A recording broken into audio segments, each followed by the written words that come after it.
see.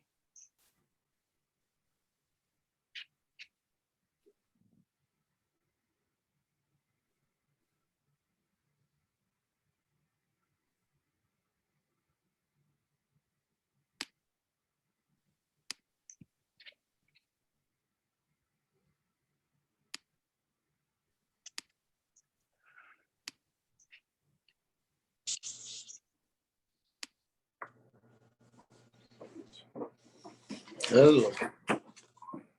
Hi, Bruce. Hello. Hi there, baby. Oh, yes. Let's see.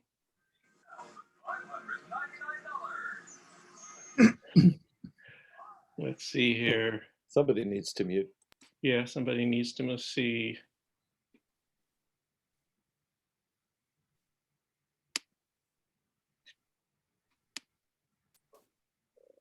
Oh, I keep messing up.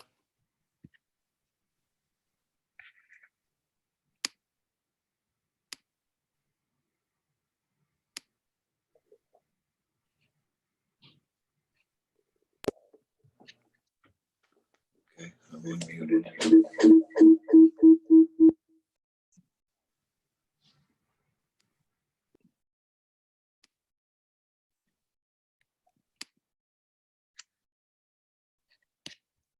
So, okay, great.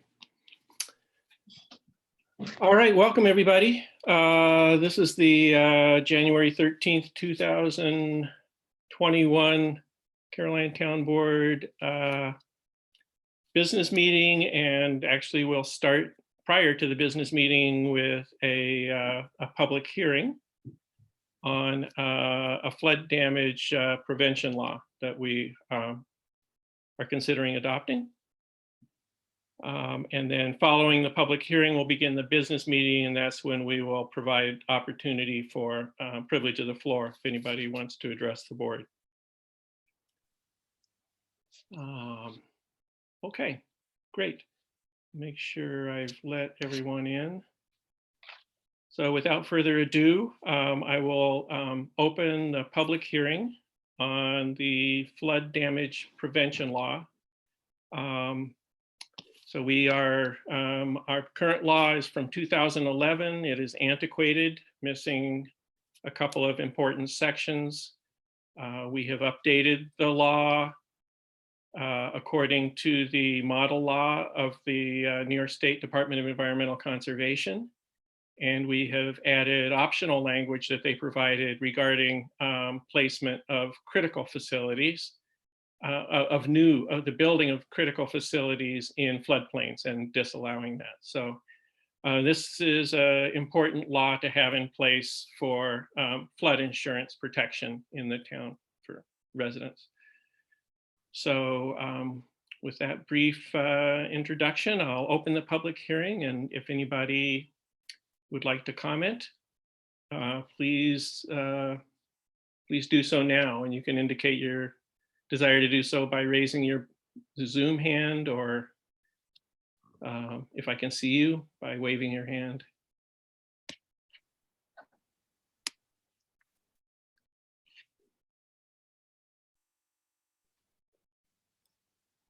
No takers so far.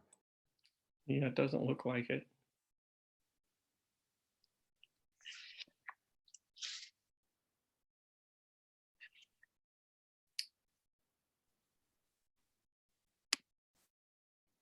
Let's see. All right, well, hearing, here, we do have Terry Carroll. So yeah, so this is not at all obviously why I'm here to talk today, Mark, but following on from Cooperative Extension working, with the town of Caroline on the climate vulnerability assessment, this past summer, I'm happy to see that this is something that you're working on. I mean, that was one of the, potential climate vulnerabilities that, Osamu and Amy definitely identified, and it was something that we were hoping the town would work to, try and alleviate some of those future burdens. So, I don't have any skin in the game. I'm not a Town of Caroline resident, but as a cooperative extension, staff member that worked on that climate vulnerability assessment, I'm happy to see you guys moving forward with this. Great. Thank you, Terry. Great.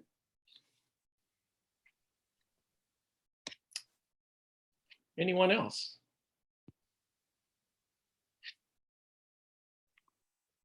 And I will say that the flood areas, the 100-year and 500-year flood areas of the town are indicated, are mapped on our unofficial FEMA flood map that is actually currently fairly old, but there are newer maps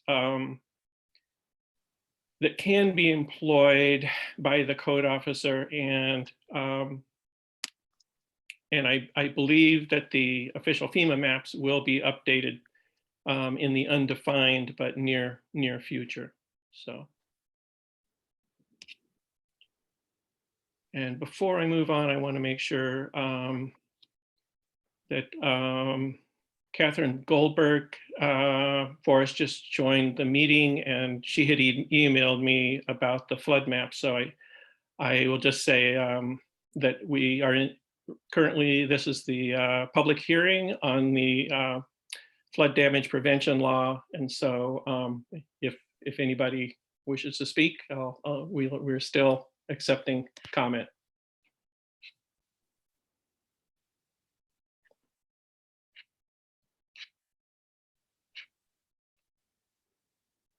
Okay. Great. Super. I take no comment as largely an endorsement, and I'm glad to see that it is something we have to do. The DEC did review our laws a couple years ago with us and pointed out the need to update this. So, okay. Thanks, everybody. I will now close the public hearing on the flood damage prevention law. And now I'll open the business meeting and offer opportunity for privilege of the floor. Anybody would like to address the board? So, okay. I see Bruce's actual real fleshy hand up. So let's see. John, do you want to, I made you co-host. Would you want to handle the muting and unmuting? That's fine. Actually, Bruce, I think, has to unmute himself. Oh, okay. Yep. Okay, Great. can you hear me now? Sure can. Yep. Go ahead, Bruce. Okay. Okay, so I have privilege of the floor now? You do. Okay, I just want to say, let me say that I believe that the board is rushing to vote on the final draft of the comprehensive plan because it states things in it like zoning, which our survey for the plan said nothing about zoning. And the board would like to get this finalized before the building moratorium runs out as to be able to start pushing towards zoning. I will state one more time that a Zoom meeting in a small rural township should not be considered a formal public hearing. A public hearing where the citizens can be or are present to discuss a topic or procedures is an essential facet of due process. A Zoom meeting to finalize any document or town plan is highly incorrect. Public outreach is definitely needed. I also like to state that the town land use and economic development task force added to their executive report on 12/9/2020, the printout of adopting zoning for the first time. In it, it stated that zoning commissions need to be established. And I would like to know how the board will establish a zoning commission. And according to the outline in the said document, it will take a very lengthy time to decide or implement zoning because there are many different types of zoning. So I would wonder, how will the zoning commission be implemented?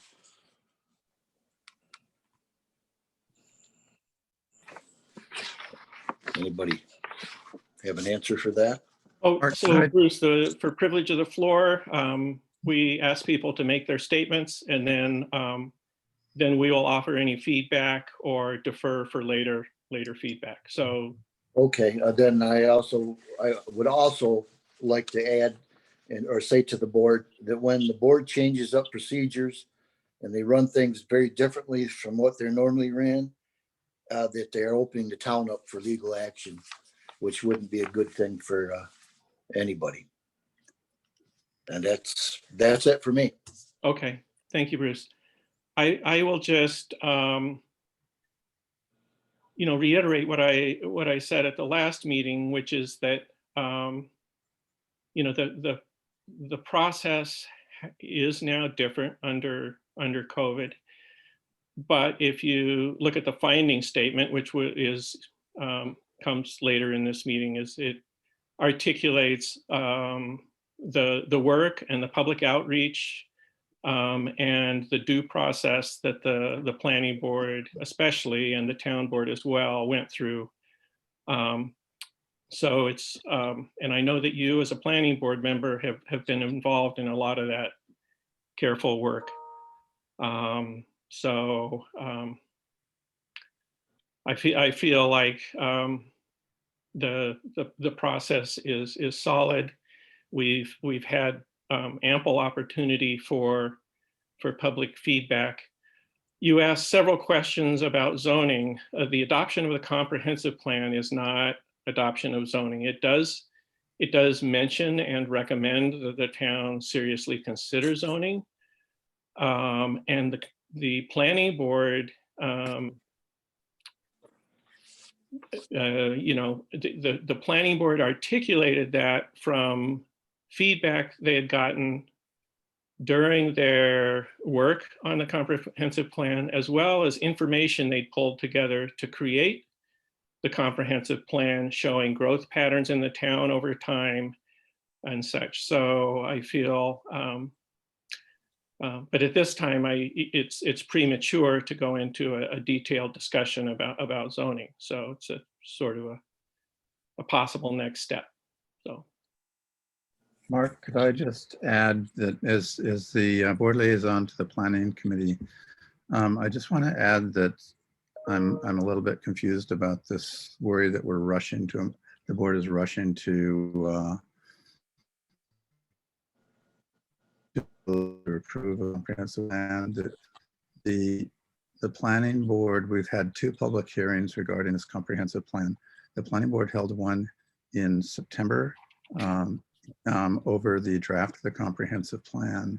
And that was advertised well 3 weeks in advance with signs all over the town, including public advertising. As a result of that, the planning board received voluminous feedback about the comprehensive plan, both through a Zoom public hearing, realizing that this is required by Cuomo because of COVID, but also written feedbacks, substantial written feedback. The planning board then went really out of its way to consider step by step every piece of feedback that it received, integrated much of that into the final comprehensive plan. That again was that public hearing. We then held a public hearing on that comprehensive plan, which again was advertised a good 3 weeks in advance, both by signage around the town and by advertising.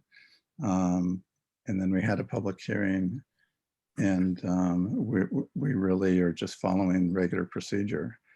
So it's now been over a month since the last public hearing. And I think that we're just doing what we would have done in any case. The only difference is we've had to operate by Zoom because of COVID. And given the county explosion of COVID right now, I don't think any of us would want to be subjecting the public to the danger of this epidemic. So I just wanted to clarify that for the public, that from my perspective, as having helped to oversee this, I think we've really gone very, very slow and step by step in presenting this comprehensive plan to the public. Thank you. Thank you, Tim. Any other board members? Right, all right. Anyone else wish to address the board? Privilege of the floor. I'm scanning for blue Zoom hands now. As is John, probably, and everybody else. Doesn't appear that we have any more comments. Okay, great. Thank you. Okay, let's move on. I will offer my supervisor's report. And so the correspondence of note is, I think I mentioned this before, but we have received the meeting announcement and the legislative program from the Association of Towns for their annual meeting, which will be February 14th to the 17th, which is the normal time, but it will be by Zoom this year. And so I would say any elected official that wishes to attend that meeting, this is an ideal time to do it because it can be done by Zoom. So so I'll distribute that legislative agenda as well as the program, so you can consider that if you wish to. So earlier this week, I did send an email with the information and an invitation for a meeting tomorrow. I met with the New York Power Authority to learn about the smart cities technology that our LED streetlights will be able to accept. And so we've received, obtained a $20,000 grant from New York State to support this additional technology. We can spend more if we wish to, and that would be on a matching 50% matching basis. But anyway, it was a nice meeting because they went over the technology, which included things like local Wi-Fi hotspots, road sensing technology, weather sensing technology, flood. You can have monitors for flood warning, and so it's really pretty intriguing. So if anybody wishes to attend that meeting, again by Zoom, or it's another technology that's not Zoom, but that's tomorrow at 1 o'clock. So I worked with Emily Adams and Don Barber, EIC chair, to create a revised plan for our Brighten Up Caroline program, so that we can finish the distribution of LED streetlights to our residents and complete that. So we're planning for an April 24th townwide distribution that we envision as being done by individual. So we would prepare the materials. People would sign up in advance to receive their bulbs, and then we'll have we'll recruit volunteers to deliver to porch steps or curbside, so there'll be no contact, and complete the distribution that way. And then Rod Howe, the supervisor for Ithaca, and I met with Tompkins County Planning and Sustainability to discuss the TCOG committee to support the county's broadband study that's going to be completed or conducted this year. So more on that later, but there will be a TCOG committee that will sort of communicate information to their residents about the project. And okay, and that's my report. Any questions or follow-up?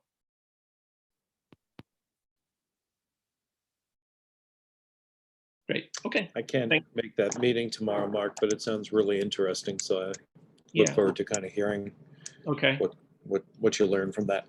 okay. Yeah, and I did, Bob and I talked about it today, and he's gonna try to, it's probably most relevant to his area of concern. So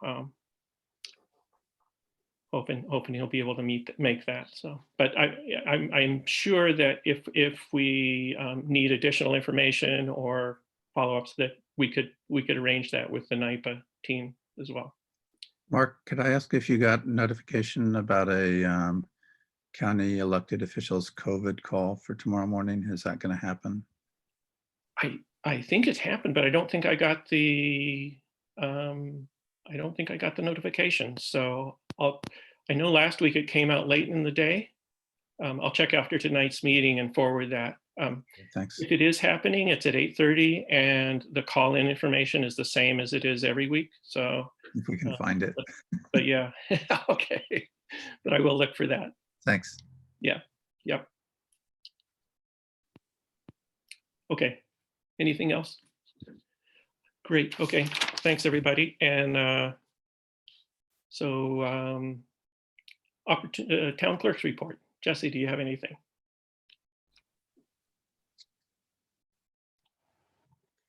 Hi. I'll just say that obviously tax season has begun, and so far I've collected over $500,000. And I am open for residents to come in and pay. I have my hours listed on the website, and also you could call the office to get those times.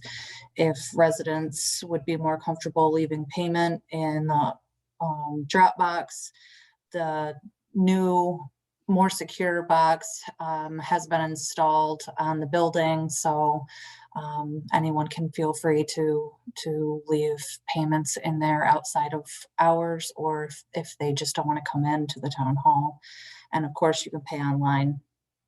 And then just another quick update on the DEC. I have finally heard and have become an agent of record and can now sell hunting and fishing licenses for town residents. Great. Congratulations. Thank you. That's been more difficult than distributing vaccine. Yeah. Yeah, I'm just waiting for paper now, so, but it's on its way. So yeah, I'm happy to report that. Great. That's it. Okay. Thank you, You got a Jesse. heart reaction for that, Jesse. That's great. All right. Highway Superintendent's report. Bobby, are you there? Can you unmute yourself? Can you hear me? Yes. Yep. Loud and clear. All right. Not too much going on. The new trucks are up and in service. We've got them and it hasn't snowed, so we haven't been able to play with them too much, but it looks like there's some snow in the future. We've been working right along on the outbuilding. It's coming along pretty good. We'll be finished up with that. Not completely this week, but for the most part, the majority of the work will be done this week. It's all insulated. We're in the process of hanging the tin on the inside now, and then we'll get some LED lights in and be ready to roll. The only other thing is there's been some talk, in regards to Bald Hill. Some things are still a little up in the air as to some start dates or anything like that. And I haven't heard anything from Spectrum lately. I have talked with Bruce. I've also talked with Ron, and we've come up, with a plan that's suitable for all of us. But I think Spectrum's pretty much on hold due to, everything's froze at this point. And then the only other thing I wanted to share, I've mentioned over the last couple of weeks of talking, to the board in regards to some equipment purchases for the future and a direction to go with that. As we've all talked at budget time, it's hard to get this actual equipment number that we need. The price of everything has gone sky high, and as you all know, we can't fund it out of pocket anymore. And Mark has sat in, on some meetings with myself. We had a meeting with Big Flats and kind of looked at the direction that they were going, looked at the direction that Danby's going. And the big thing now is installment payments. They call it a lease program. It's it's basically an installment, you know, it's a short-term, you know, loan. But I have put together a few little slides. Try not to bore you to death with them too bad. I've kind of shortened it up so you guys can just, you know, get the gist of it. And, you know, if anybody's got any questions, you can, you know, contact me during the day, or we don't have to, you know, drag it on tonight or anything. But I think, Mark, you'll have to, Yeah, I just made you co-host, Bobby. You should be able to share now.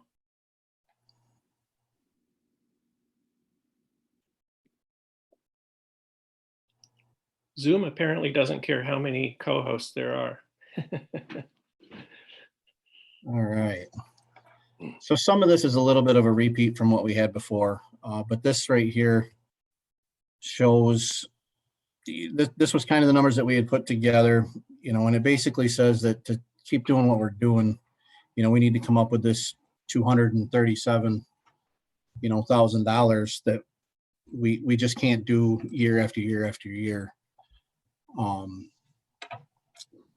With that said, moving on to this, I've talked with Tracy Road and Viking, and like I said before, these guys have offered to leave us on the same exact monetary number if we were to do anything, you know, in the near future with some trucks. As you can see in the orange, this is the price that we paid, you know, for these new trucks. And again, it's up there. It's 237,000. With this lease installment plan, it's basically it's a 5-year payment. So basically, we could get, this is figured on 2 trucks. You can do 1 truck, you can do 3 trucks. I kind of split it in the middle just to show you that we can basically have 2 trucks sitting here a year from order date. But the payment is $99,000 a year. There is some interest payments, you know, carried over through these 5 years. But if you divide that up over the year, it's $8,400 a year. And just to show you the money that we would spend in interest, if you look at truck 264, this is something that we just recently had started doing. We're trying to track every part for every truck. It hasn't really been done in the past. But if you look at truck 264, for this year, we're $7,500 just in repairs on that one truck alone. Also truck 400, we're at 7,000 just for this year. And the only reason I showed this is to show you that by paying the interest alone, right up front, we would save ourselves basically $7,000 in 1 year. This is just pointed out, you know, basically for these 2 trucks. This spreadsheet's still a work in progress. We're still going back over old records, trying to get every part labeled for every truck. It's taken a little bit of time, but I did make sure that 264 and truck 400 were done, as those are the 2 next trucks, you know, that are on the list. One being 20 years old, and the other one being, excuse me, 16 pushing 17 years old. And moving right along, I had to, you know, show you the picture of our now retired truck. But basically, my goal is to find a way to get, you know, the new equipment that the town is in need of, but provide safety at the same point. We've had, you know, quite a few meetings. I've met with, you know, Laura from Danby a few times. We've met with Big Flats. But the one thing that actually did make it nice on this installment plan is, if you look at this, we know what we need for 5 years in the running. It takes some of the guesswork out of it. there's still some numbers, that are kind of unknown. Things seem to change, year to year, and one piece of equipment may bump another out, but it is one way to kind of project our budget needs, going forward, and a number that we can plan on. Excuse me. With that said, we will actually, by doing the installment plan, we're not piggy banking every nickel in the equipment fund. It will actually kind of free up some money to, for other equipment, but not only as well, we'll save money, as far as these repair bills. I won't have guys, at least one guy, if not two guys in the shop all day trying to, fix these 20-year-old trucks. And just kind of a sneak peek on where we could go with this. In the end, I think this will open up options that we've never had before. We'll have the possibility of maybe even selling some stuff, with some equity left in it. We've always kept them long enough to where the equity's gone. But like I said, I do, have a kind of an agreement with them to hold pricing, at this for a little bit of time. Just kind of would like to know where you guys would like to go as far as, do we want to do look at one truck for the next, 3 years going to catch up, or is it something that we should look at multiples, or, and the only reason I ask that is I would like to give you a little more information, but I kind of got to know which direction we would like to head to be able to present the numbers to you. Because every time I change one from one truck to two trucks it changes the number so much that it's hard to put something together for you. So with that said, try to get back to my screen here.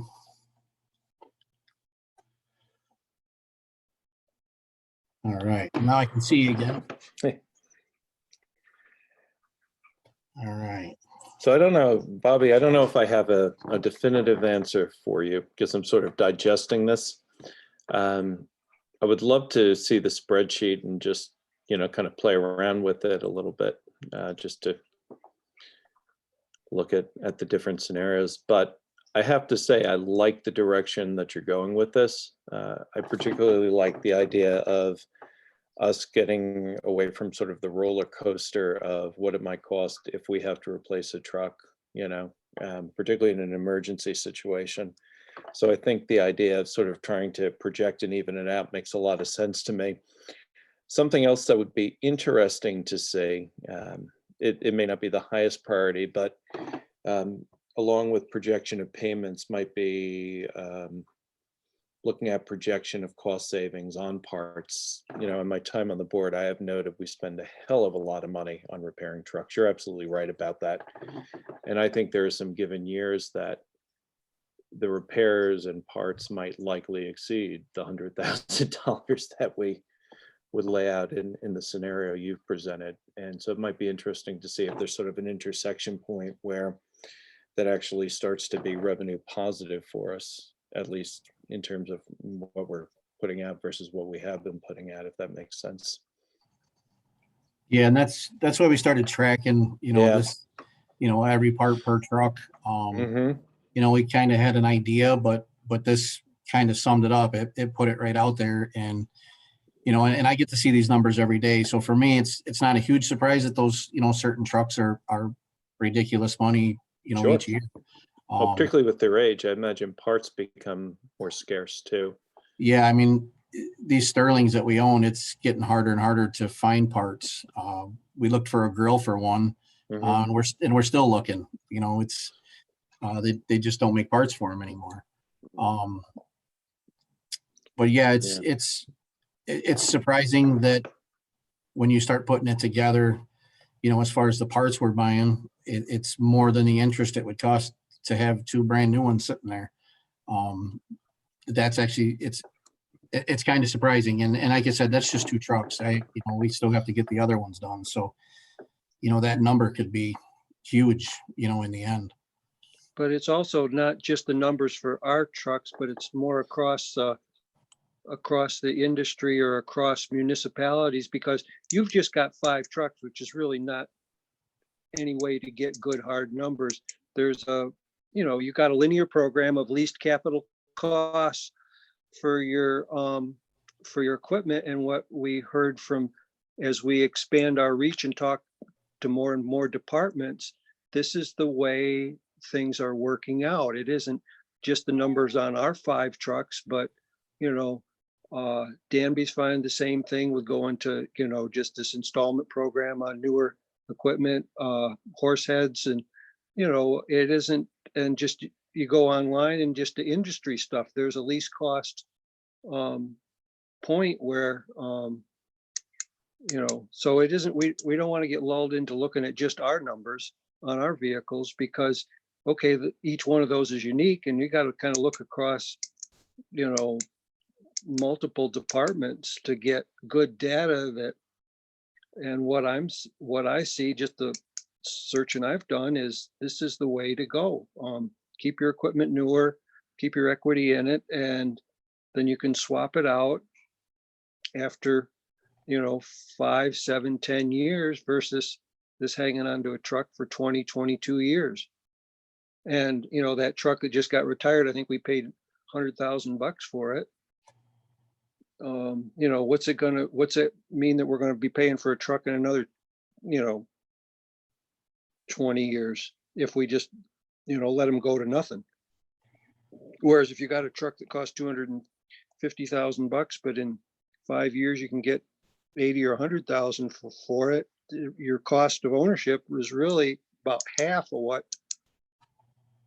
our cost of ownership has been. At least that's how I see it. Yeah, I think it's you're funny going you on say the right that. route to get our costs down. It's funny you say that. They actually did, go over that in the meeting that me and Mark were on, with the town of Big Flats. Is it did open up some options for them that they'd never had. They said that currently not all of their stuff goes to Auctions International or an online auction. There is towns that are coming to them now and buying their older trucks. So Well, they need to get with the program too.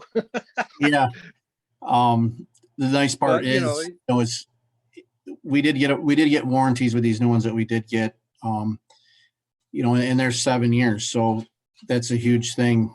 Like I said, it may create options we've never had. We've never had the option to sell a truck at 5 or 7 years. Until now, it's kind of been unheard of.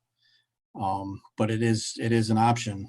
So, and maybe start kind of collecting back on some of the equity that we'll have into them.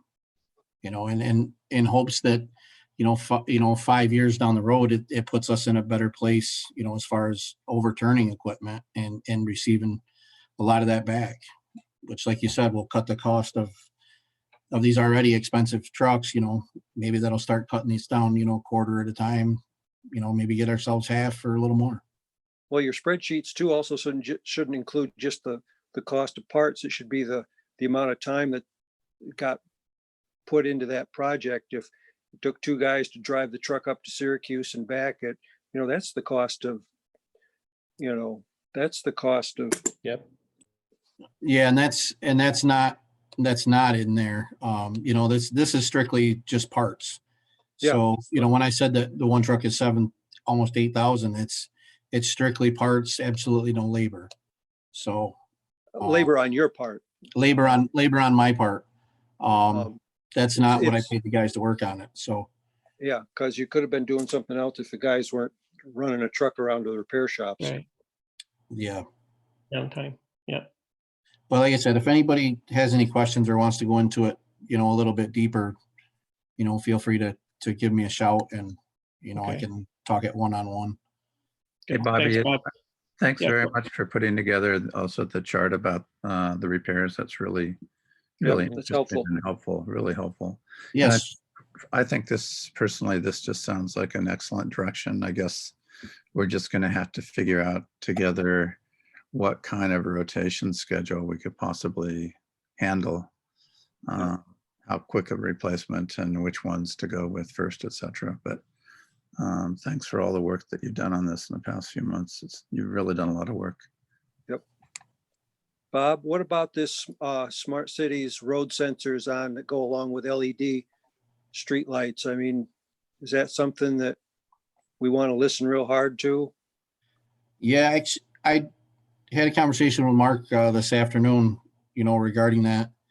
I think there's some options there that would benefit us, you know, greatly, you know, as far as, you know, some webcams and stuff like that. And it wouldn't just help us, but I think it would be a tool that maybe everybody else would pick up on. It could also be a tool for the county. Just the availability to punch this camera up and see what it's doing, you know, in the town of Caroline. The county What it's doing at the top of Buffalo Road versus the bottom of Valley Road. right. You know, myself and I know every other county supervisor and town superintendent spend endless amount of time driving around and, you know, checking roads out to see if there's any snow here or any ice here. And just the ability to punch that up on the phone and know in 5 minutes rather than 2 hours would be huge. Some places would we need like to be adding street lights? Like, I mean, I just think of the intersection of Baylor Road and Buffalo Road or up on Fire Tower Road and Blackman Hill, because I don't think there's street lights there, but we might add one just because to pick up the road sensing stuff. I mean, just if you could kind of think of what would be critical points within the town. Because it'd be nice to kick this, you know, LED streetlight thing along and add this into it. I think, you know, the sort of, smart cities, to heck with smart cities, smart country, smart township, whatever. Yeah, and you know, me and Mark had also, you know, talked that, you know, there is some wireless capabilities that come along with this. So, you know, is it something that we can put, you know, maybe into the no man's land of Caroline, you know, Caroline Center, where there's absolutely no phone service, you know, no nothing, and create a few hot spots around town. I think with the lack of internet that, you know, this could be something pretty big. Might be the solution to some of the problem. Yeah, and there's even a street light down at Caroline Center already. Yep. Yeah. Great. So it's not like that. That would be part of that wouldn't be an added challenge. I mean, I don't think we could go adding a whole lot of streetlights around town, but So Bob, yeah, would you be, could you share your like PDF of the presentation that you gave us tonight? And maybe Yeah. John, Yeah, was maybe the spread, if you have, is that an Excel spreadsheet you were working with? Yeah. Yeah, I don't know if you share it, you know, then we could tinker with it or whatever. If people wanted to tinker with it, they could. Yeah, I can send it out. Everybody can, you know, tinker with it, and Great. got questions, give me a shout and we can go over it. Yeah. Maybe, yeah. One more quick note. We've worked with DC last week as far as some people dumping garbage. So Mr. Snow was grateful enough to get a van load of garbage dumped off in front of his house. We went up and went. Somebody else last night too. Yeah, it's getting to be quite a problem. So we've, you know, the guys went through the garbage. We've got names. And DC had, you know, gotten a hold of this guy and handed out a bunch of tickets, fines, and made him pick it up, which I see there's still some there. So they got another trip to make. But if anybody is seeing any of that or seeing a place where there's garbage starting to pile up, let me know. We'll go through it. And see if we can get some more tickets handed out and get the point across that town of Caroline isn't the place to be dumping your garbage. While on your way to work. Yeah. Yeah. Turns out there was 2 incidents, which involved McCormick Center workers. One day and one the very next day. So, That's too bad. hopefully that problem is solved now. So Great. that's it for me. Okay, thank you, Bob. All right, Dan Klein, County Representatives Report. Hello, everybody. Hi, Dan. So let me start out. I heard you earlier talking about the elected officials call. So I did forward you the email. It is tomorrow morning at 8:30, I think. Thank you. You're welcome. Okay, so the county legislature is in a new year, and we had our first meeting. We elected our new leadership for this year, and it's the same as last year. So Leslyn McBean Claiborne is the chair, Shauna Black's the vice chair.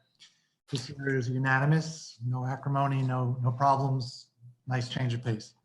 And then just so you know, I'm going to be continuing on most of the same committees I was on before. So I'll be on the Facilities and Infrastructure Committee. And I always request that one because you guys and Danby Town Board often have a lot of questions about highway. That's something that's obviously really important to town government. And that's a good link for me to be able to hear more information and share it as I can. I'll also be continuing on the Planning, Energy, and Environmental Quality Committee and the Government Operations Committee.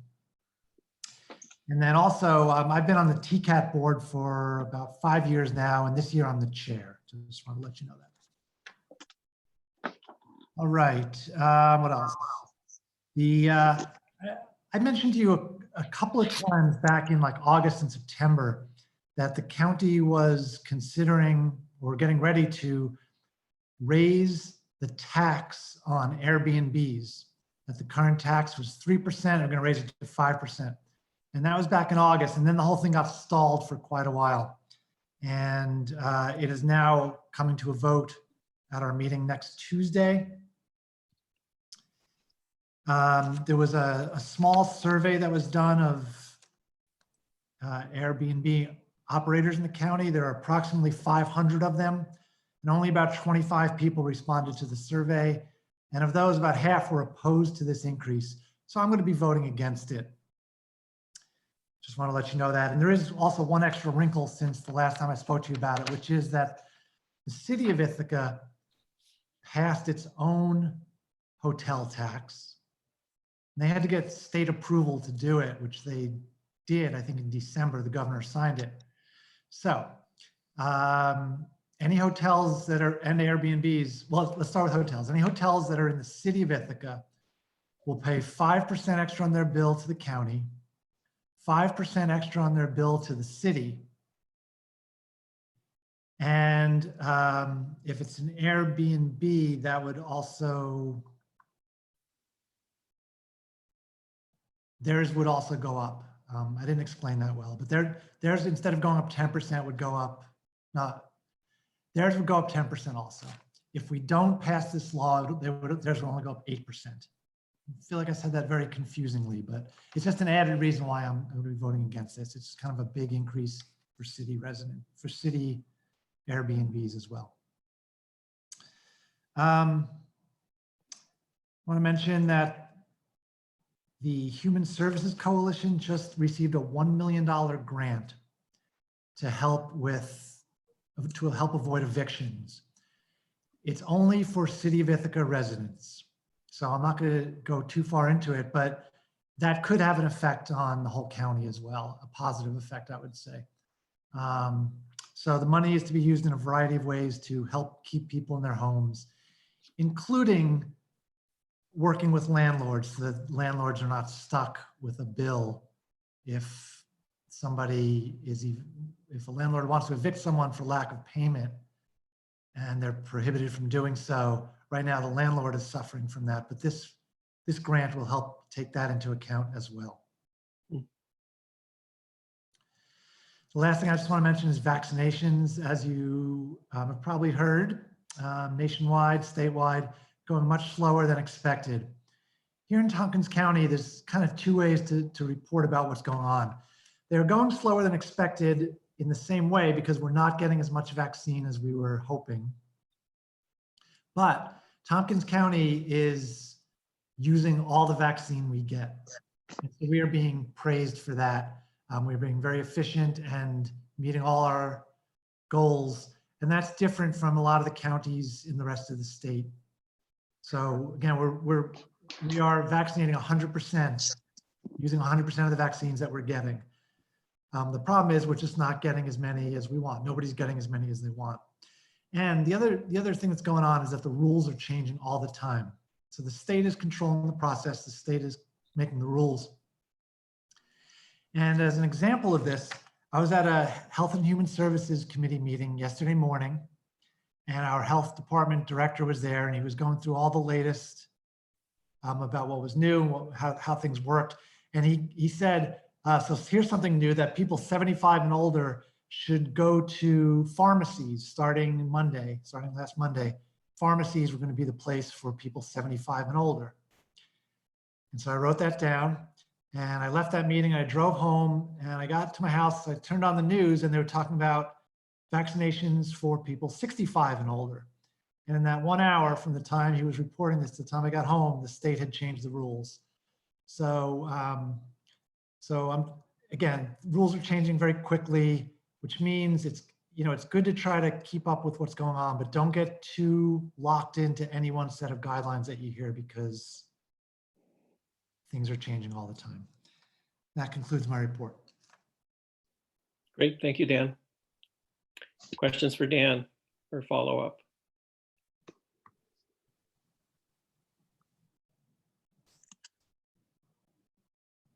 Okay, thank you, everybody. Great, thanks, Dan, very much. All right, any committee liaison updates? Okay. Yes, Green. hey, sorry, too slow on the unmute. Okay.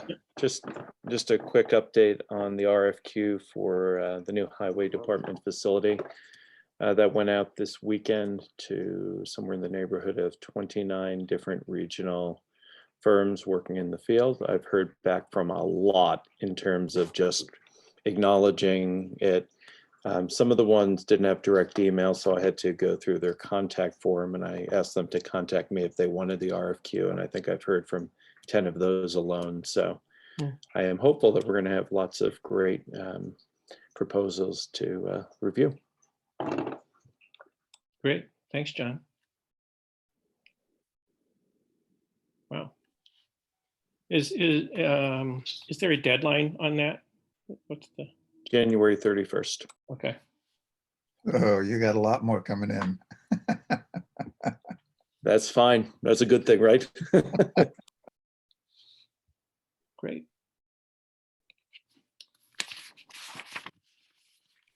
All right. So with that, I would like to move on to the business items for the meeting. And so we have, I'll offer resolution to present the findings regarding potential environmental impacts of the 2020 comprehensive plan. Second. Seconded by Tim. And it's a fairly long document, but as I mentioned before, it is interesting to read, and it covers some of the issues that came up at the beginning of the meeting, in that it goes through, it summarizes the work that was done in carefully preparing the comprehensive plan. And so I circled a couple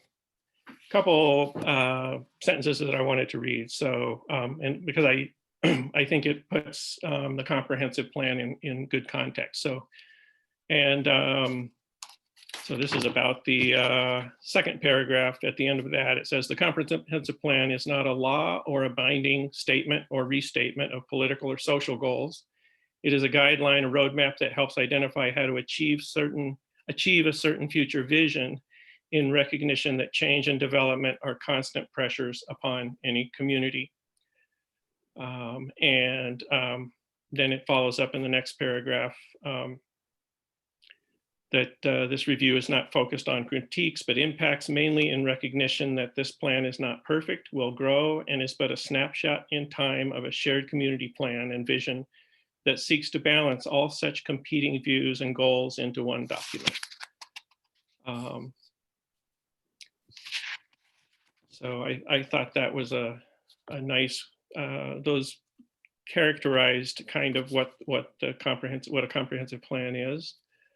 And then the final thing that I'll note is that towards the end of that first section, before the recommendation for a negative declaration of environmental impact, it says, towards this end, well, let me start. Yet the risk of growth and the conformance of these amendments to this updated comprehensive plan will still be weighed given the potential for impacts as identified in the environmental impact form part 2. Towards this end, it is noted that the environmental protection of open areas, agriculture, steep slopes, riparian, littoral and wetland areas, and other natural resources have been materially enhanced throughout this plan, from direct goals and recommendations to indirect effects like zoning, overlay districts, districting, smart streets, nodal development, and meeting county and state smart growth initiatives, etc.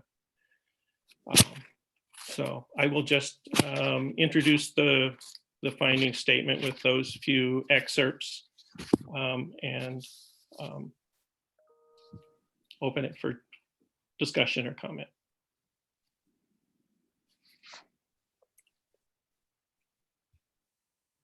And I will note again, as I stated, the finding statement does recommend a negative declaration of environmental impact.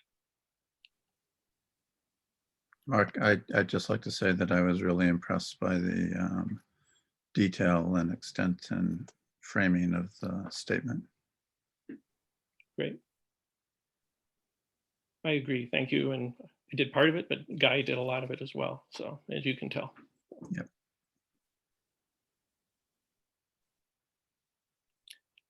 Great. Any other comments?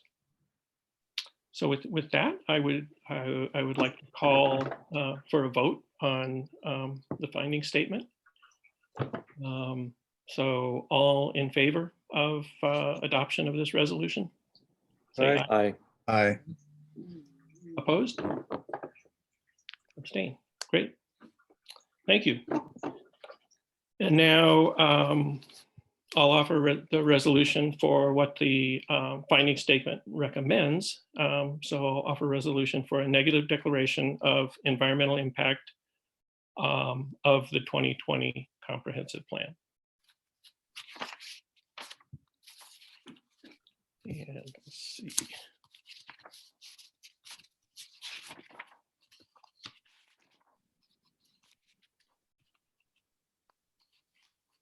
Hang on a second here. So whereas the finding statement of the town board recommends a negative declaration of environmental impact of the updated Town of Caroline comprehensive plan, and whereas Tompkins County's 239 review of the updated plan finds that it is consistent with the many principles and policies of the Tompkins County comprehensive plan, therefore be it resolved, the Caroline Town Board hereby determines a negative declaration of environmental impact from the updated Town of Caroline comprehensive plan. Do I have a second? I'll second that. Seconded by Cal. And any further discussion? Okay. No further discussion. I'll call for a vote. All in favor, signify by Aye. saying Aye. aye. Opposed? Great. Thank you.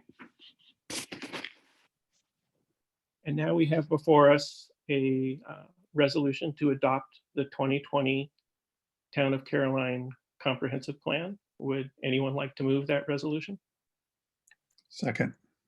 Okay, I was asking for a first, so I'll give you a Oh, first. I will be happy to be the first to move the resolution. I misunderstood. Great, thanks, Tim. Your enthusiasm overtook you, sir. I'll second it. I'll give it a second. And seconded by John. And I will read the text of the resolution.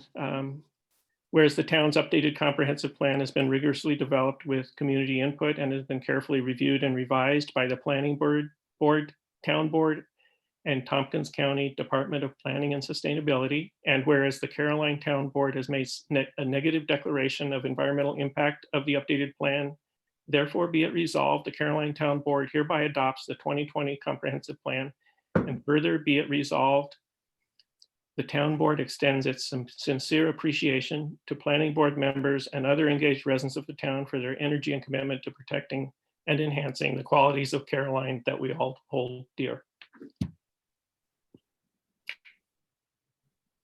So that is the text. Any other comments before we vote for adoption? Hearing none, I'll call for a vote on We have adoption to have a of, second. Do we need a second? yeah, John seconded it. I gave you your second.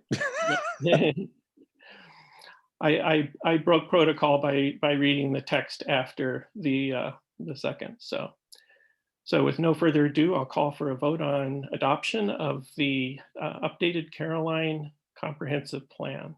All in favor, say aye. Aye. Aye. Opposed? Great. Adopted, and congratulations and gratitude, everybody. So.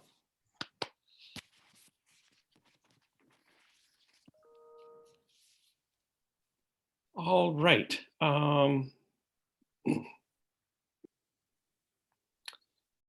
Moving on, we have before us a resolution to adopt the flood damage prevention local law that was the subject of today's public hearing, and I will move that resolution. Do I have a second? I'll second it. Thank you, Cal. And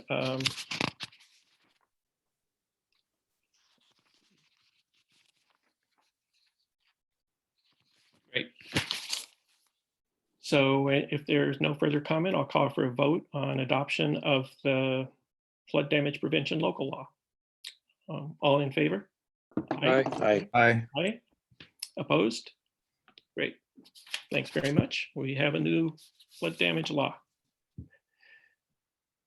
All right. So anticipating that we would be adopting the comprehensive plan tonight, and given all the work that's been done in the last year and the last few months on planning issues in Caroline, I invited Joan Jerkowick from the Tompkins County Planning and Sustainability to join us tonight.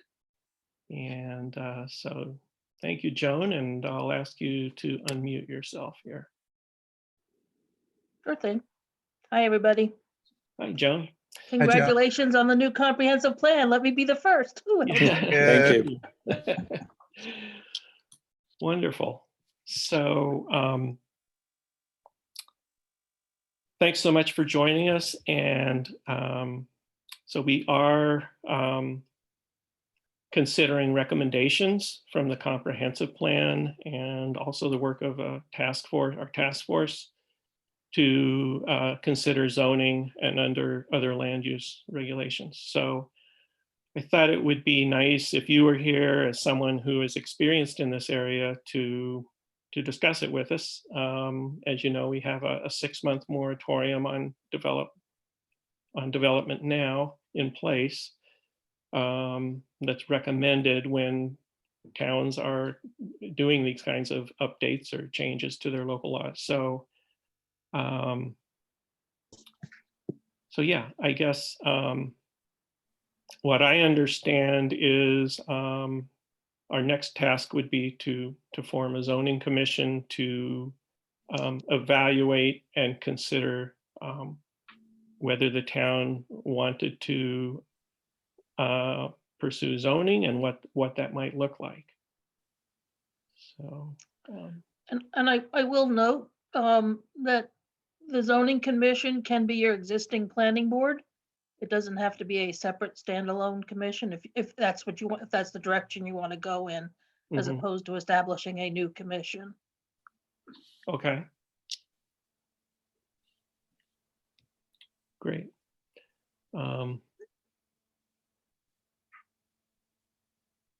John, guess- when, Yeah, go ahead, Tim. John, when you were kind enough to meet with the task force for land use and economic development, you helpfully laid out a few options in relationship to what a simple zoning template might look like. And I was wondering if you would mind just rehearsing that a little bit for the board with the thought, or if not, the hope that perhaps we could achieve something relatively basic in a relative amount of time. Yeah. So I've worked on a lot of different zoning ordinances over my professional career, from very simple ones to very complex ones. Two sort of factual points I want to lay out first is what distinguishes a zoning ordinance from other kinds of ordinances is that a zoning ordinance treats different areas of the town differently from one another. So it distinguishes on whatever basis you want that some regulations apply in one part of town and a different set of regulations apply in a different part of town. It has to be at least two parts, but it can be, to the extreme of, it could have 100 different areas. I don't think that makes any sense in a town like Caroline, but I've seen it. I hate them, but they exist.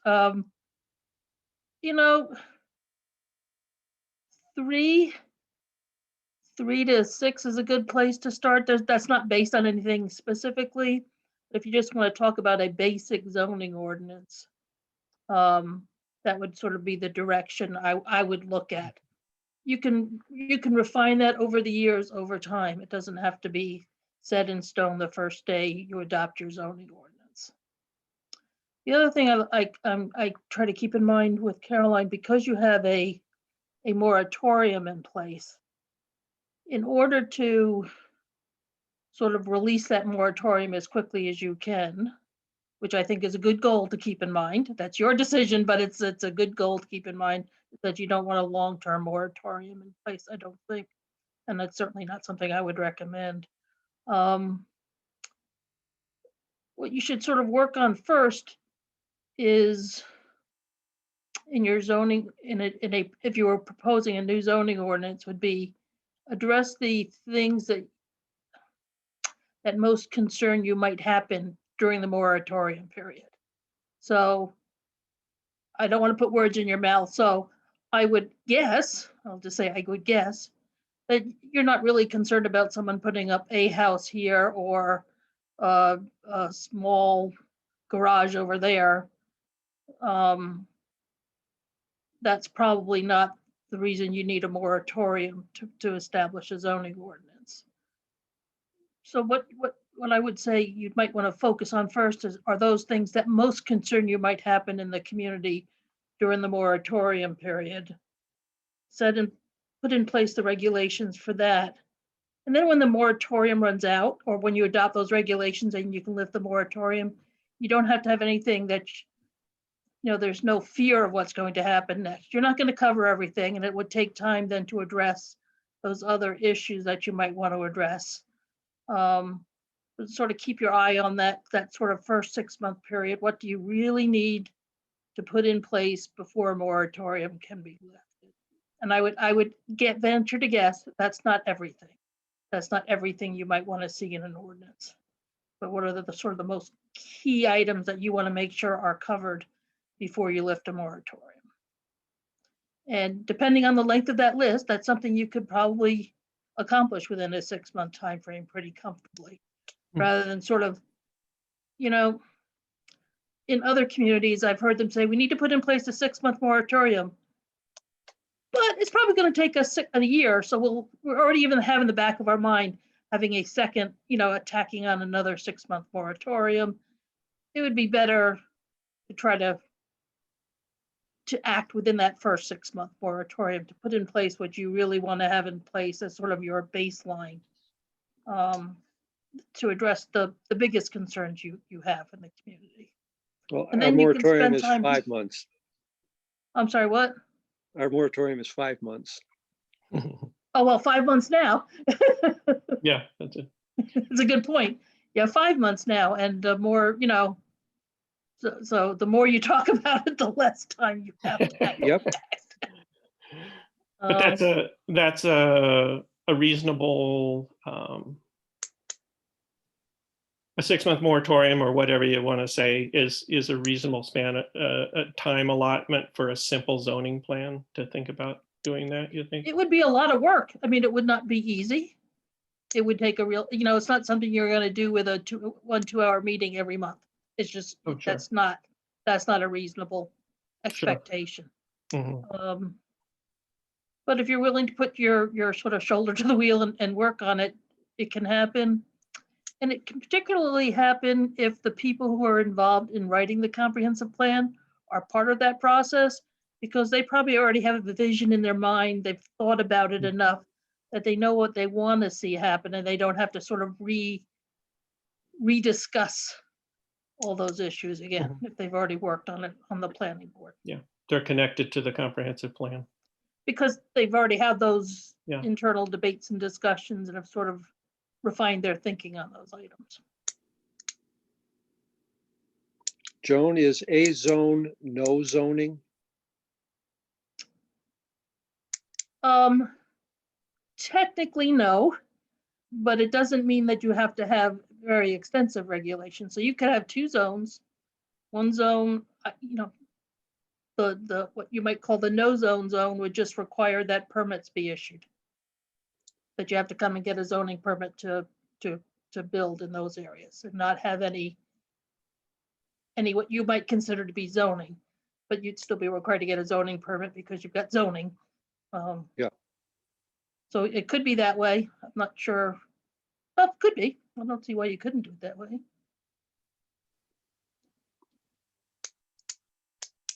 Mhm. Other thoughts or questions? I mean, Joan, from from the research that we were able to do on our task force for the fall, which did meet very extensively, it met weekly for 4 months. It became one of the things that was researched and discussed was the viability of roughly something like 3 overlapping and or intersecting in various ways zones, say commercial, agriculture, and housing. Does this, and from my understanding, this is not an uncommon approach to establish a very, very basic approach. Does this sound like something reasonable to you? It sounds perfectly reasonable, and it's certainly the way a lot of places have gone. I would ask you to think about how much you need to, I guess it depends on what you mean by commercial district zoning, a residential district, and an agricultural district. Right. What do you mean by those terms? If you mean nothing but commercial and commercial and nothing but residential in the residential, I would say you probably need to be you need to think a little bit more deeply about that. But if it's, what you can call them zones A, B, and C, it doesn't really matter what you call them, but 3 is a place to start. Particularly if you already have some sense in your mind about what those might be. I mean, for me, a starting place in the town of Caroline would be, okay, you've got Hamlet, so let's create sort of like a Hamlet-y area kind of zoning district. There might be more than one of those districts, but it's only one type of district. Then you might have a rural residential district and a rural agricultural district. I mean, just thinking about what's in Caroline.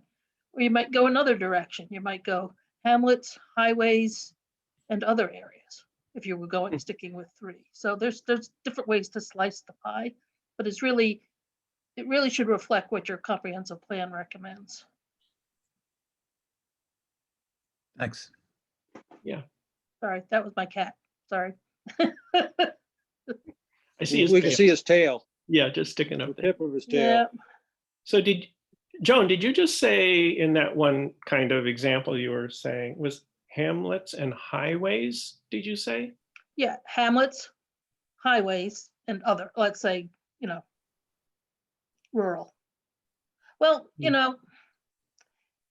I'm not saying you should, I'm just saying some places do their zoning based on whether it's on a major highway or not. I see. That might be similar to what you've been thinking about for commercial. I don't know what you've been thinking about. It just means Yeah. you can divvy it up different ways. I'm just trying Mhm. to say you can divvy it up more than one way. Okay. I'm not really recommending one. I'm just saying, No, I No. was just not understanding. So thank you. That's yeah. So you might treat the land that actually fronts on Route 79 differently than you might treat other land. Or Or you not. could conceivably distinguish between different zones on Route 79, for example. Mhm. You could do that. You could go with the 3 you talked about, 1 commercial, 1 residential, and 1 agricultural. And then just say within the ordinance itself, if your property is on Route 79, these additional regulations apply to you. Mhm. It doesn't need to be its own zoning district. It could be Right. in the text. So With the mention of agriculture, do we have to go through New York State ag markets? Do they have?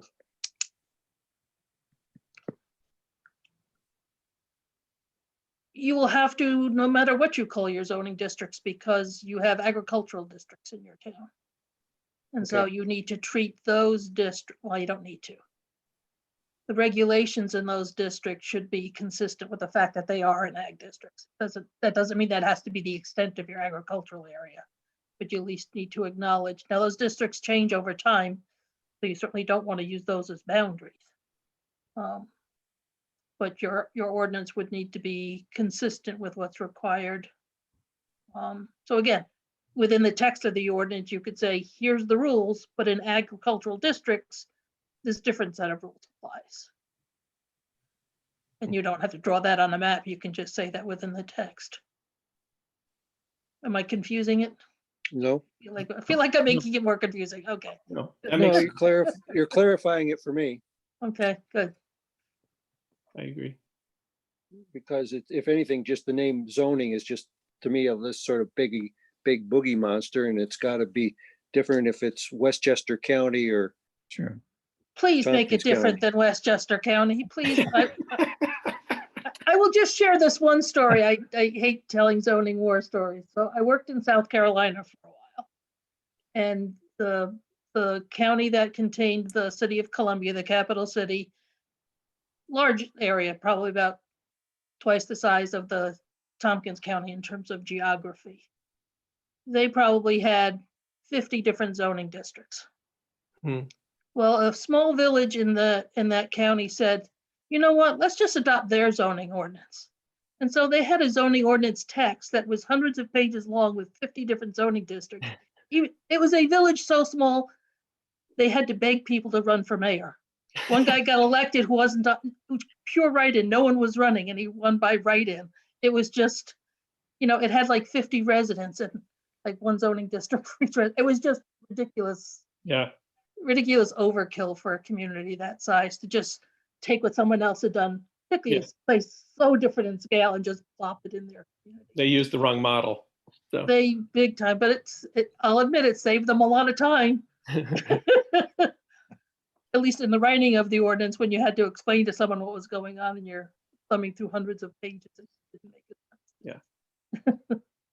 what'd they do for Board of Zoning Appeals? They had their Was own. I mean, the mayor. you got a small town with very few residents. It's hard to find people willing to. People didn't even want to be on the village board. I mean, it was just they just didn't have time. Yeah. He was a busy mayor. great. The one I'm telling you about, he didn't accept the office. Actually, we're without a mayor for a while. Oh, jeepers. I mean, The and story it gets tells better. me that maybe you don't need a village, but that's a separate. Great. Okay. Well, thank you, Joan. Yep. And I know you kindly offered to join early discussions. Yep. And so I really appreciate that.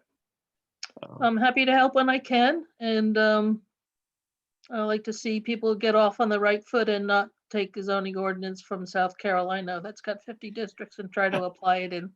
It was a fine zoning ordinance, it's just not appropriate for every place. Not, yeah. Great. Okay. Okay. Yeah. Thanks very much. Thank- Welcome. Thanks so much, Joan. Yeah. Thank you.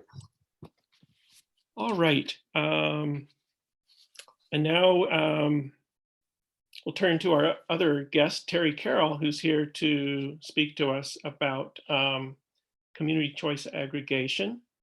And I will push the button to ask him to unmute. Hey, Mark. Hey, Great. everyone. So I've got a quick presentation. So if Mark, you'd Super. allow me to share the screen here. Great. Have to find, there you are.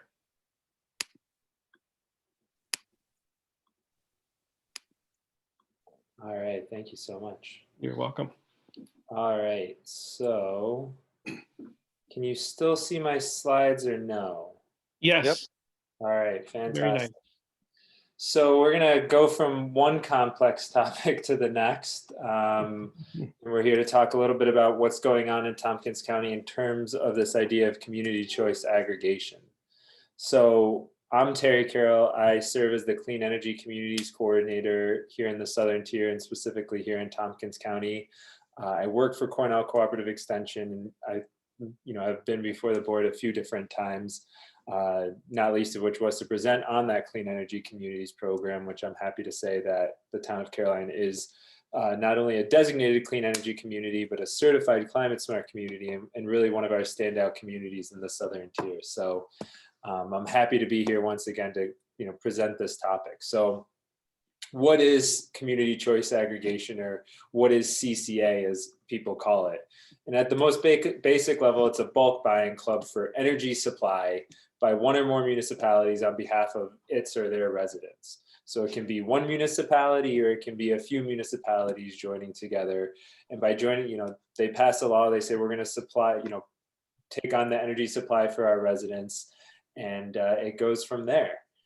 So when we're talking about energy supply and energy, delivery, it's two different things. And I think it's a critical piece to understand when it comes to community choice aggregation. So on the right over here, we have an example of a NYSEG bill. And on this NYSEG bill, you can see, that blue box that's there is the energy delivery charges. That's what NYSEG charges you in order to, be able to deliver you services. And that bottom is the energy supply charges, the actual electricity, that you're buying. In New York State, our electric utilities are decoupled from energy production. So that means NYSEG doesn't own any production facilities. The power generation is done by basically a third party. And because of that, consumers, you or I, can choose where we're going to buy our electricity. And in New York State, about 20% of people decide to choose they're going to be buying their electricity from. And the companies they're buying them from are called energy service companies. So as I said, with energy delivery, we're paying NYSEG for the delivery service. We're paying them for the wires when it comes to electricity, for the pipelines when it comes to things like natural gas. NYSEG rate increases are for operations and maintenance, for improvements to delivery infrastructure, and they're going to continue no matter what. Unless, there's some crazy circumstance where municipalities start taking on the actual transmission services, NYSEG is going to be in our lives when it comes to delivery. The energy supply is a different story. As it stands right now, you or I could say, you know what, we don't want to deal with NYSEG when it comes to energy supply, and we could choose whoever we want. CCA is kind of taking that to that next level. Because 80% of people in New York State are already defaulting to NYSEG for their supply, the Public Service Commission in New York State as a whole, kind of gave municipalities this right to say, hey, we're going to allow you to, be the people that choose where that default is going to come from. And so, this is an example of a bill with CCA. you can see that blue box stays there. That energy delivery charge remains, from NYSEG. You're still getting a NYSEG bill. What changes that, instead of that red box being on that same page, it actually comes on a second bill page. If you have an energy service company in ESCO right now, you'll be familiar with that back page, and in that back page, it details your, electricity supply, costs. And in this case, this is one that's coming from a CCA.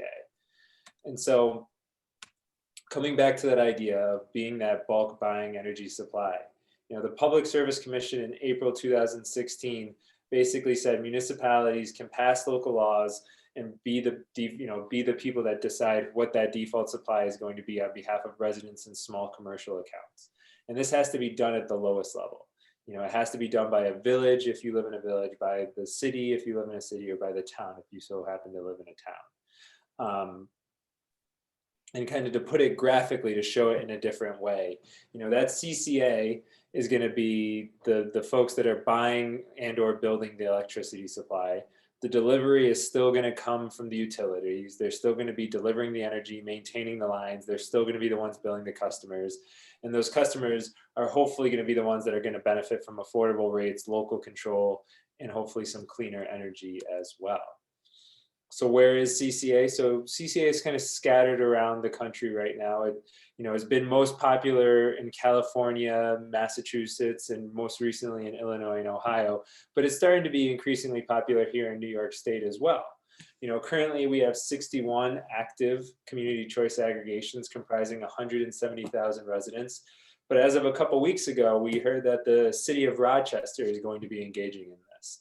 And so that's going to make 62 municipalities, when it's going to jump up from about 170 residents to nearly double it. So, out of those 61 municipalities that are in active community choice aggregations, 38% of them have decided that the default energy supply that their residents are going to get is going to be 100% renewable. So that's a big deal. That's taking large, parts of the population saying, hey, we're going to put you onto renewable energy supply. We're going to start to try and reduce our carbon footprint as a community. And so, on that right-hand side, we have the current CCA administrators, as they're called, the third party that help municipalities in this process. Good Energy, Joule Assets, Mega, Westchester Power. Those are the ones that have been currently active. And this next page kind of shows the kind of a snapshot from July of a couple of years ago. And things haven't really changed too much since then. Westchester Power is was the first and arguably still the most successful community choice aggregation. It's, as you can guess, in Westchester County. It comprises 27 municipalities. And of those 27 municipalities that are in the aggregation, 24 of them are that 100% green municipal CCA. Kind of what follows is Mega and Joule Assets. Both of them put together aggregations in 2019 that have been ongoing. The Mega one comprises of a few municipalities in the southern tier, Village of Owego, Town of Horseheads, Town of Dickinson, some folks that you'd be familiar with in Broome County, Steuben, Tioga, and Chemung counties as well. The Joule Assets one is a few municipalities down in the Hudson Valley, as well as the town of Geneva, but they're starting to build that as well. So Joule Assets is the one that's going to be working with the city of Rochester. And they're also working with a couple of other kind of Western New York communities in Brockport, Batavia, and Lima as well. So this is kind of a snapshot. It's from a couple of years ago. It hasn't changed too much since then, but I think we're going to see probably this year a bunch of these numbers start to change and see more and more municipalities start to engage in this process. And there's a few different reasons for that. If you were to talk to the New York State Energy Research and Development Authority, NYSERDA, they would tell you that the reason to really promote CCA is that it allows local elected officials to choose the source of energy supply for their community. They're able to choose to supply their community and their residents with 100% renewable power, or they're able to find, the best deal for their residents and find a way to provide them cheaper power. And the way this is done by, entering into bulk purchasing. We're going to get, 5 communities together that have between them, 50,000 accounts, and together we're going to go into the market and say, hey, we're going to need energy supply for all these folks, and you're going to get a discount, just like if you're bulk purchasing almost anything else. building that market clout, negotiating better prices, that can go hand in hand with that clean energy product and services, as we're really starting to see. With that said, though, there are definitely some considerations. What we've seen, in recent times is that there is some worry that CCAs can exceed NYSEG supply costs. And this is kind of a chart of that on that right-hand side, where that blue bar, line is kind of the NYSEG rate, whereas the green line is how much it would, the CCA was offering the default green option, and the black was the default kind of standard non-green option. And you can see there's some months, where it's cheaper than NYSEG, and there's definitely some months, looking kind of over here, where it's not as cheap, as it would have been if folks had stayed with NYSEG. So it's definitely a balancing act. There's customer concerns. The way CCA works in New York State is that when a municipality passes the law, every resident that's currently, using NYSEG as the default option is then put onto whatever default option that the municipality chooses. And they can decide to opt out. It's done free of charge. Municipalities and the administrators that they're working with are supposed to make this as easy as possible. But, that notwithstanding, there are still questions, about how to opt in or opt out. There's questions about billing, am I still going to get a NYSEG bill, all that stuff. So, it really does require some element of local management, local education, and some level of ongoing research and communication through this. And that's where it comes to that municipal effort.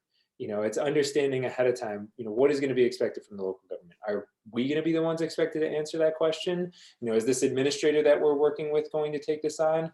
Or is there kind of a third party entity that can, take on some of that education role? And we've seen this done in different ways throughout New York State as well. But despite these considerations, there's a reason why folks are gravitating towards CCAs. And here are some of the reasons why. First is that predictable energy supply. As you can see from that NYSEG line, bar, it's going up and down. You never know from, month to month how much that NYSEG energy supply is going to cost. On the other hand, as you can see from kind of that solid line, the CCA stays at pretty much the same price. There's many municipalities, they enter into a 2-year deal. You can see that here. This was the first contract, their second contract, their third contract, kind of each going in 2-year spans. And for that 2 years, that energy supply is going to be a constant price, which some residents really like. The other side of it is the ability to get 100% renewable energy. There is no other way currently available to municipalities to move, wholesale, large numbers of residents onto renewable energy supply. And so for communities that are particularly concerned with climate change and, mitigating greenhouse gases, this is one way to really try and enhance it.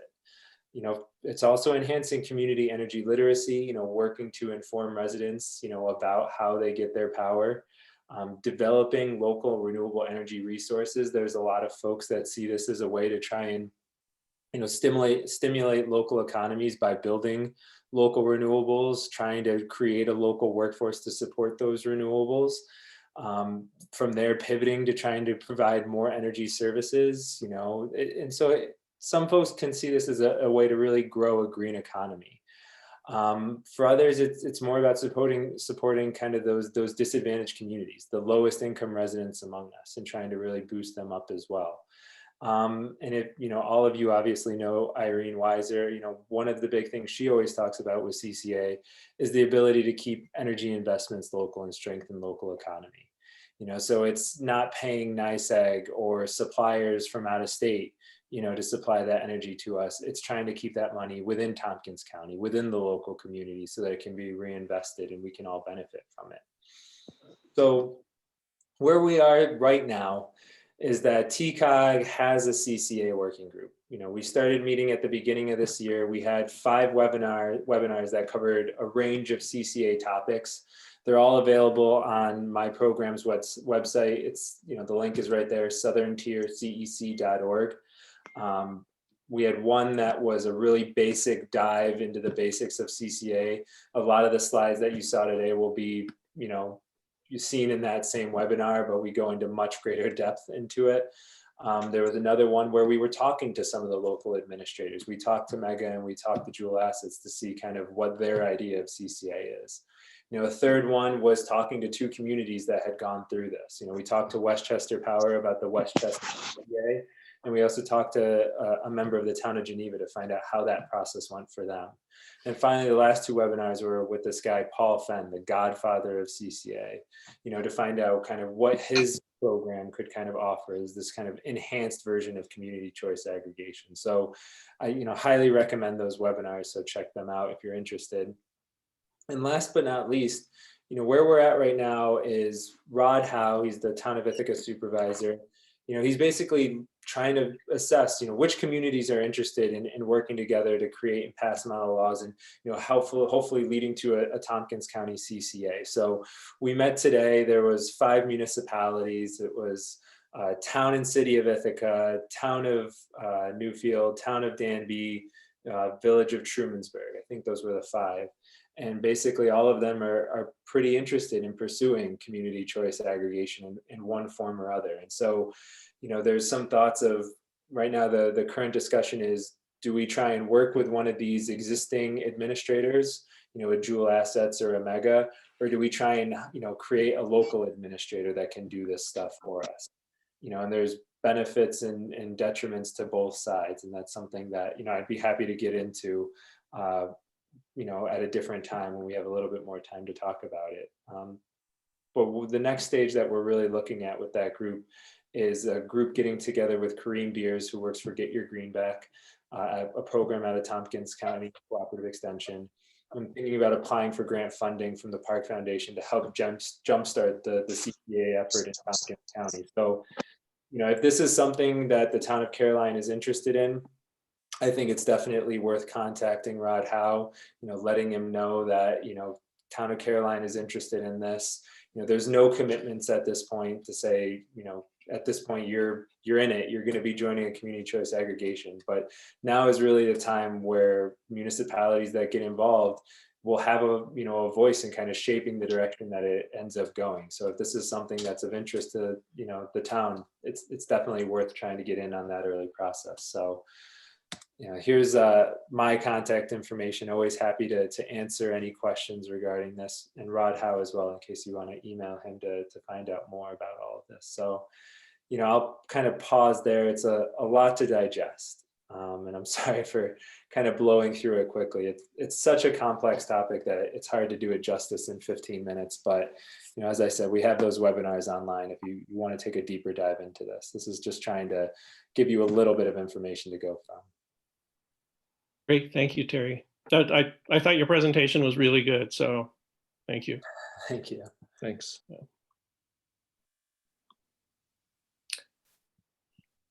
And I will, yeah, so let's see, are you trying to unshare your screen or? Yeah, I can definitely do that. Anyway, if anybody has questions for Terry, and yeah.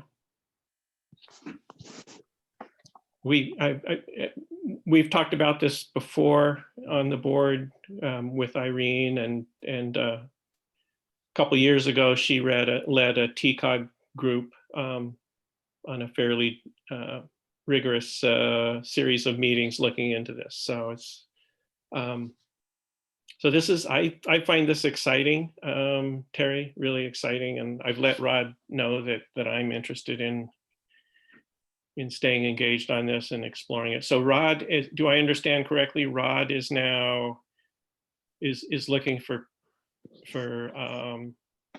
municipalities to sort of get together a working group to craft a model law that we would share.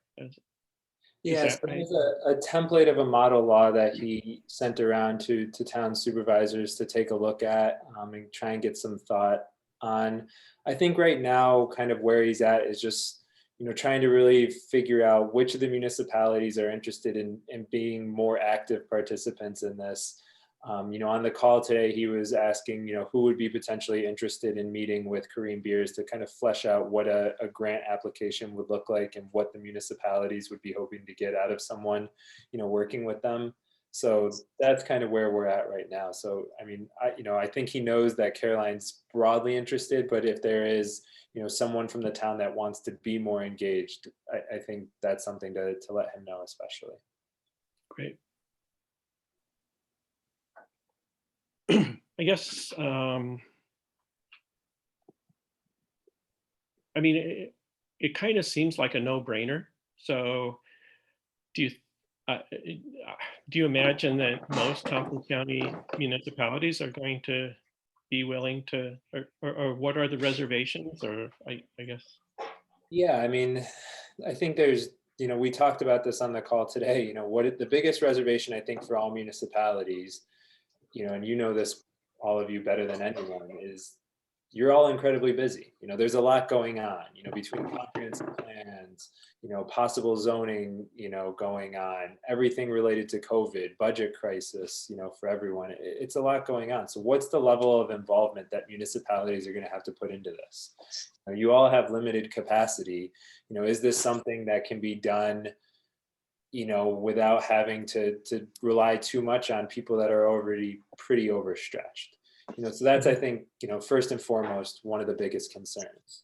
You know, the second concern is the thing that sunk CCA, you know, 3 years ago when, you know, Irene was leading that CCA working group.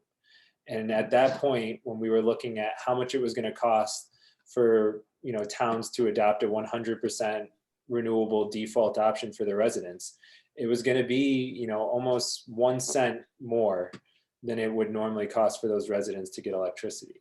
Now, 1 cent doesn't sound like too much, but over the course of, you know, a year, that could add up to almost $100. You know, who wants to be the town supervisor, the town board member to explain to their resident why they had to spend $100 more on electricity that year because of a choice that the town made, right? It's political suicide. No one wants to do that. You know, so the change that's happened in the last couple of years is that we've seen those prices drop pretty precipitously. You know, so there was a recent CCA that was done, you know, the one in the town of Geneva, it was 0.002 cents, you know, more to get 100% renewable electricity. So it's still a little bit, it's still going to cost residents a little bit more, but we're talking, you know, a fraction of what it would have been previously.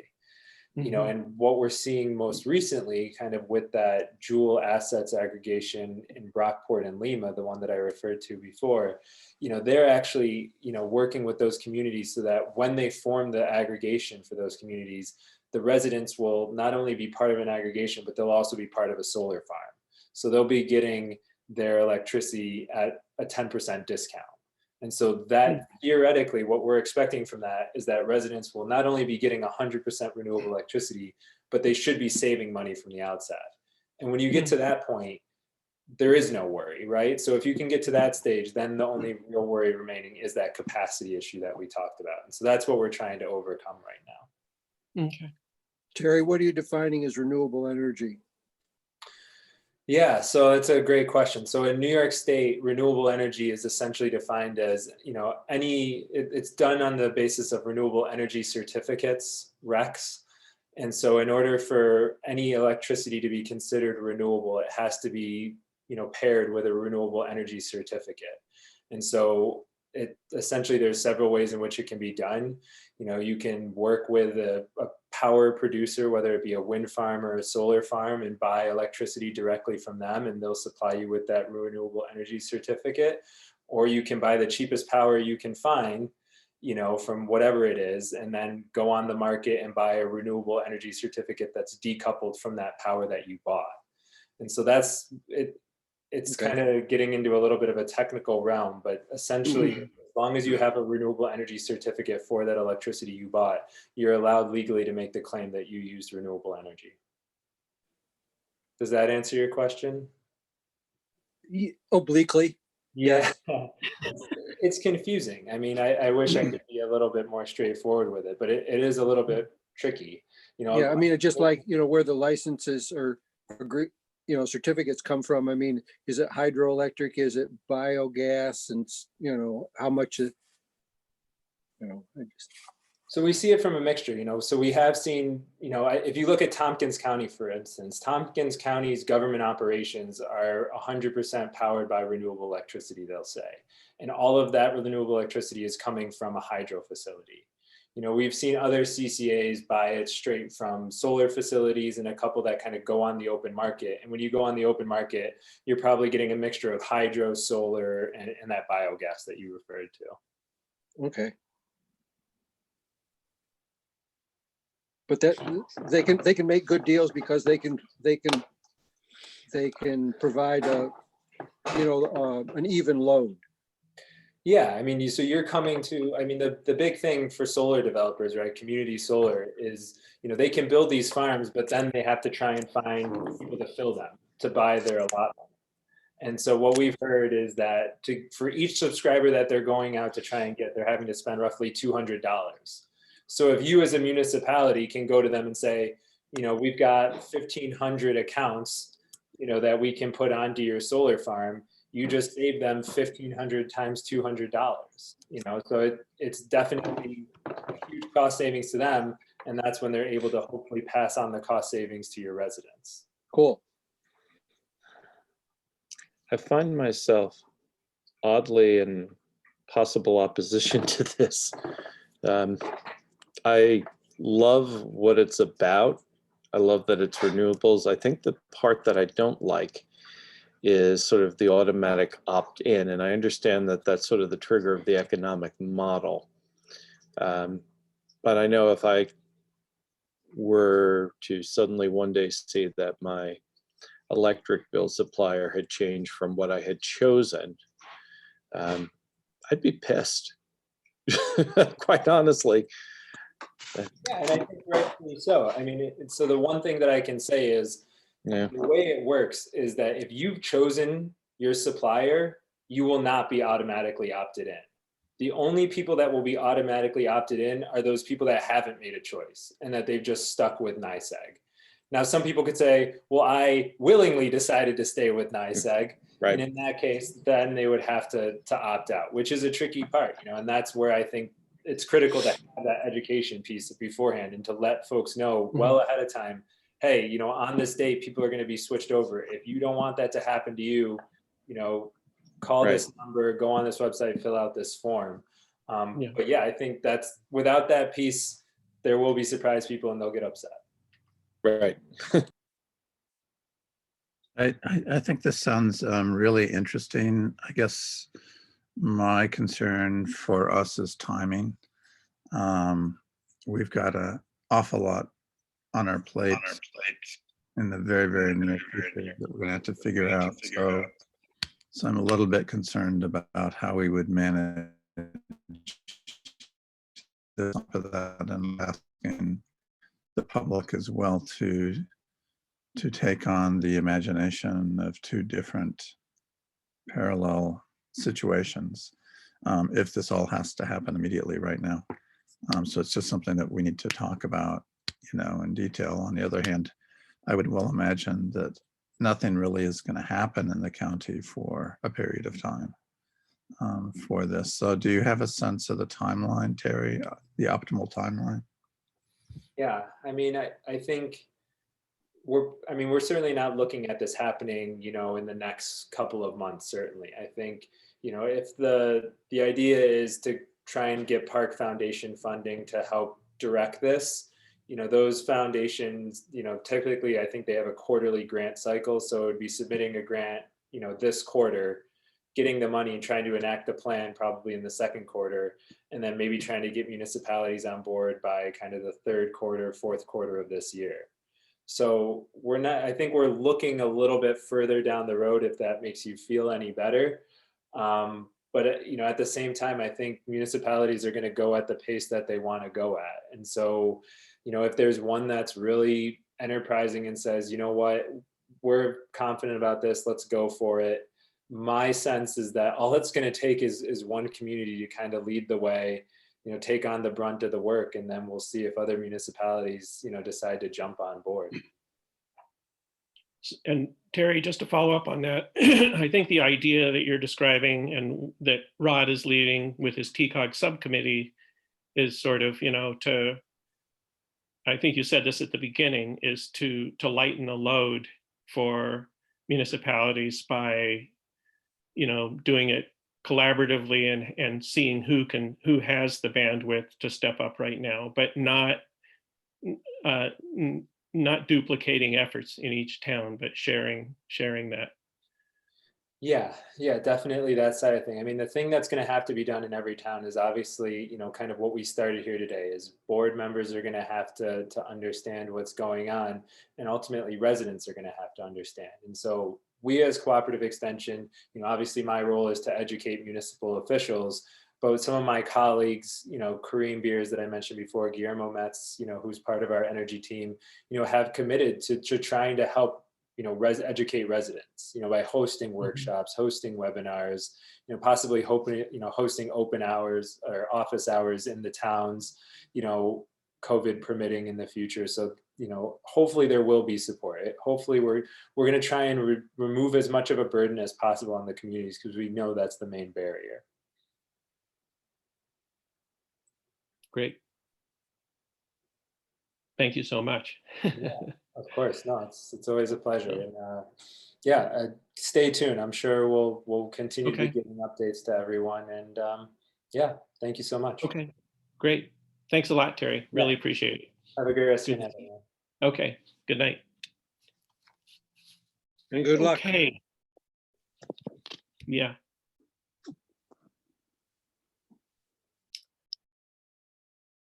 So with that, I guess we should, we can chew on that and discuss that going forward. Terry did provide those resources that I shared with you by email earlier, and we can see how that develops with Rod's committee. So now I'll move on to introduce a local law to increase the planning board membership size to 7 members. It's currently 5 members. And the agenda has the draft local law. It's a very simple local law that simply allows for 7 members on the planning board. So I'm introducing that tonight. We're not voting on it or anything, but we will need to set a public hearing. So I would recommend that we set a public hearing for that at our February 2nd agenda meeting, if that's acceptable to folks. So I'll offer resolution to set it. Sounds good. So I'll offer that resolution to set the public hearing for the local law to amend planning board size to 7 p.m. on February 2nd. Second. Thank you, Tim. Yes, And- February 2nd. Great. That was a double check you did there, Cal? Was that right? Yeah, just whatever, being obnoxious. Okay. I see. I got the double entendre now. All right. All in favor? Aye. Aye. Aye. Opposed? Okay, great. Thank you. So we'll consider that then. And then, so now we have the resolution before us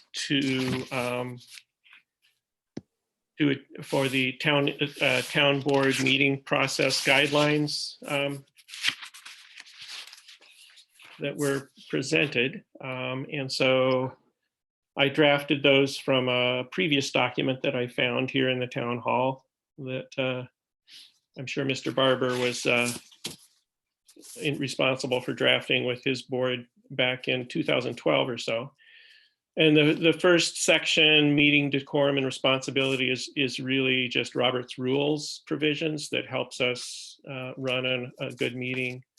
And then there's the different kinds of meetings: agenda meeting, then the business meeting, what goes on, the recommendations between meetings, and then I drafted a general section for meeting process. So has everybody had time to look those over to their satisfaction? They seem reasonable. Do you have additions or edits or changes or? I And I will, I like the change on the agenda meeting to give us flexibility to consider resolutions, leftover resolutions, which I think is important. Because we just yeah, sometimes just yeah. don't have time to do the business in the business meeting. Flexibility is good. I agree. Yep. I like leftover resolutions. I still would maintain that we shouldn't be considering new resolutions at the agenda meeting. But leftover, I think, is perfectly reasonable.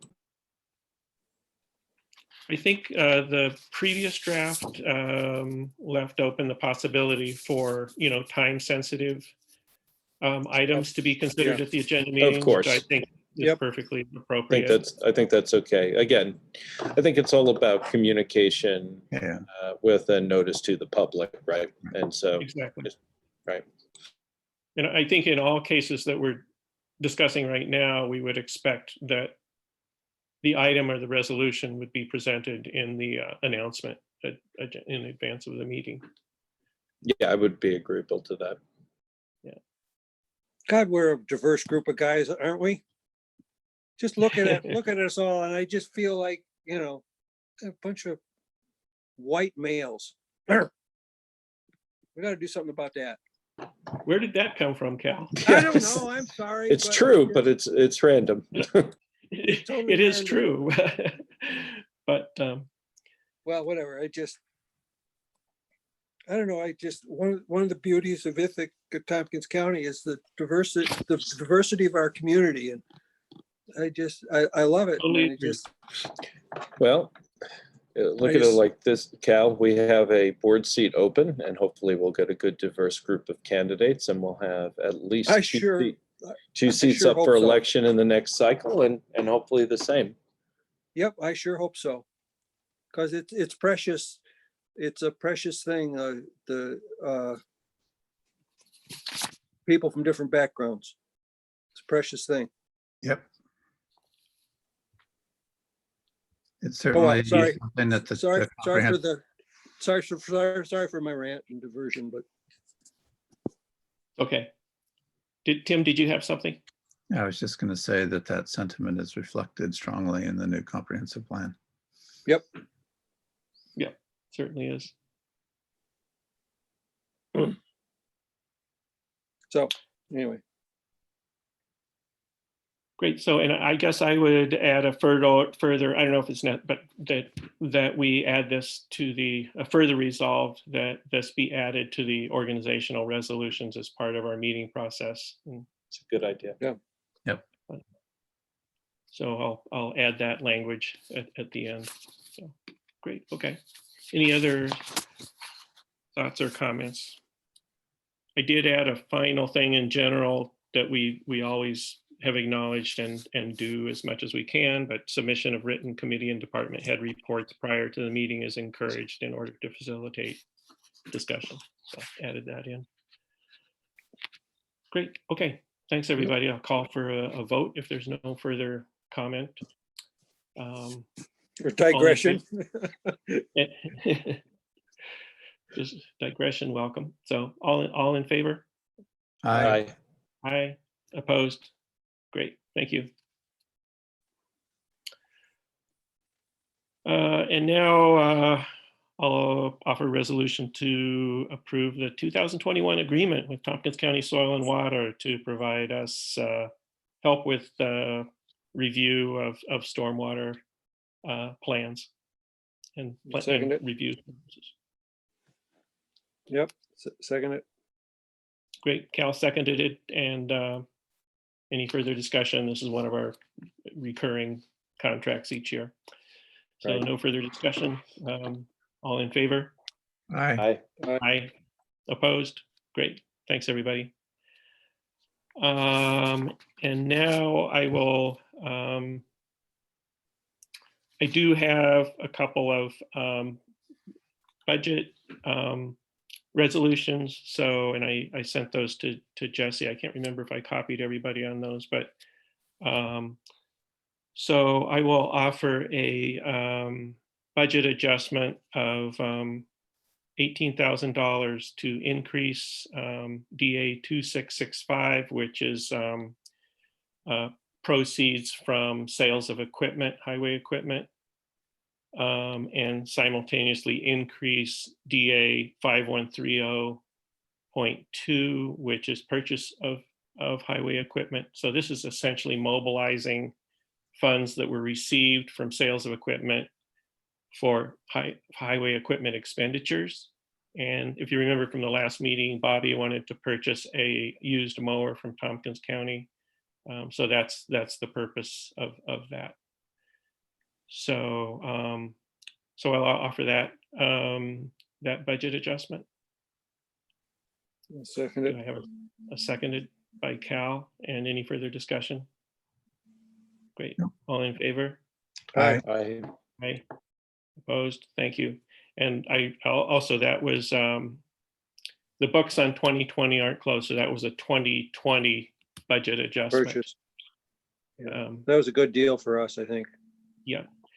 So, and then to finish that off, I'm offering a next resolution for a 2020 encumbrance of 2020 funds from DA 5130.2 in the amount of $18,000 for the purchase of said mower.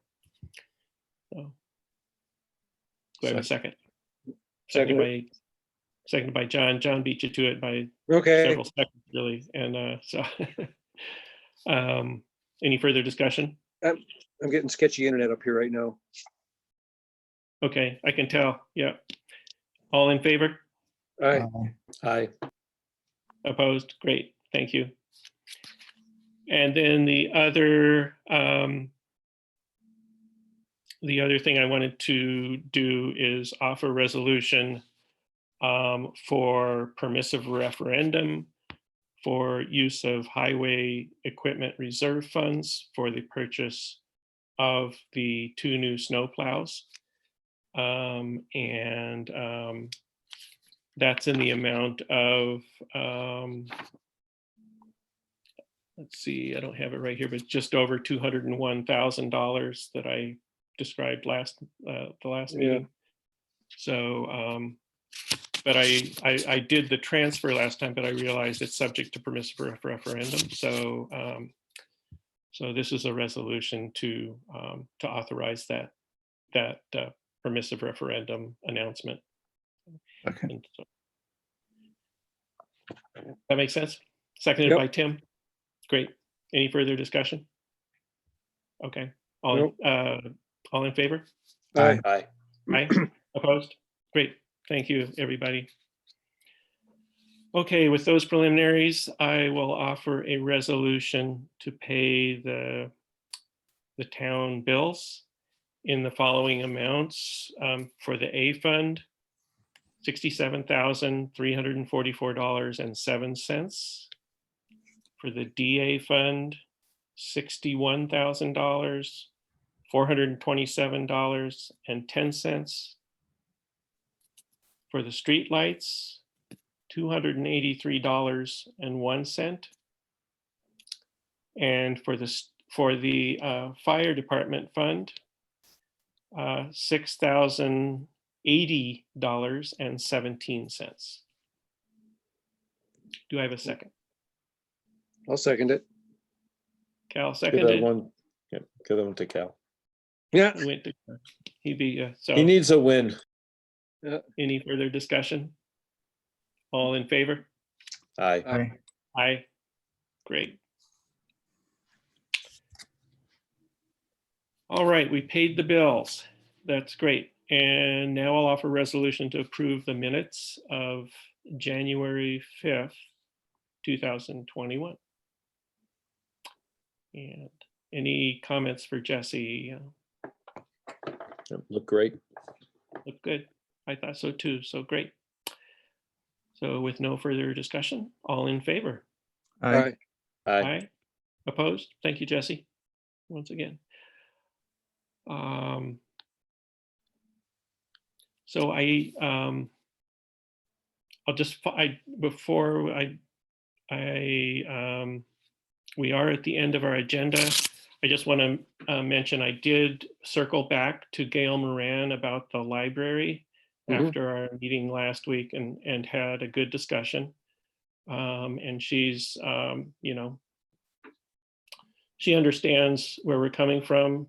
She did want me to let you know that, you know, so a couple things, but for people who come to the Caroline Library, they're usually there, it's usually come in and leave. So it's usually less than 15 minutes. There's rarely more than one person or one family or couple there at a time. And the Tompkins County Library now has what's called like express browsing or something. So that it's a 30-minute maximum. People come in and so they have limited hours each week. So I'm not, after last meeting, I've been watching the COVID numbers, as you probably have too. So, and they were up last time around 50. They stayed 50 new cases a day is what I'm talking about. That stayed around that number for 4 days, I believe. Then it dropped. And then like yesterday, it popped back up to like 39. So it's moving around. But anyway, I told her, I thought, you know, it probably watch it the rest of the month and we would, you know, reconsider next month. Sure. She's Certainly. disappointed, but she understands. But I think it's important to recognize that the people who do come there are there. They are there for a really brief time. And I think if we did open it, I always suggest imposing a limit of certainly no Lines. more than Yeah. 30 minutes. So, Yep. but I think that's a way we could do it safely. Yep. And then the other follow-up thing, she said, you know, it does offer, especially during this COVID pandemic now, it does offer something to the residents that's really helpful. Yes. That's a good point. So, yeah. So I just wanted to follow up and let you know I talked to Gail and the nature of the discussion and conversation. So We could be in a different, you know, in another couple of weeks, another 3 weeks, we could be in a different position. yeah, I a hope better so. position. Right. Um, Okay. Before we close, I think it's important that we just have a brief discussion about how to move forward with the task force report. A month has passed since the moratorium was instituted, and I think it's really, we need to keep our eye on process and what and when we want to achieve. And I'd really like to recommend that we consider establishing a zoning commission and think about, I mean, it would seem ideal to do this with the planning board. I mean, there's some things that would need to be discussed about that. In fact, it's meeting tomorrow night, so it might be a good time just to broach it.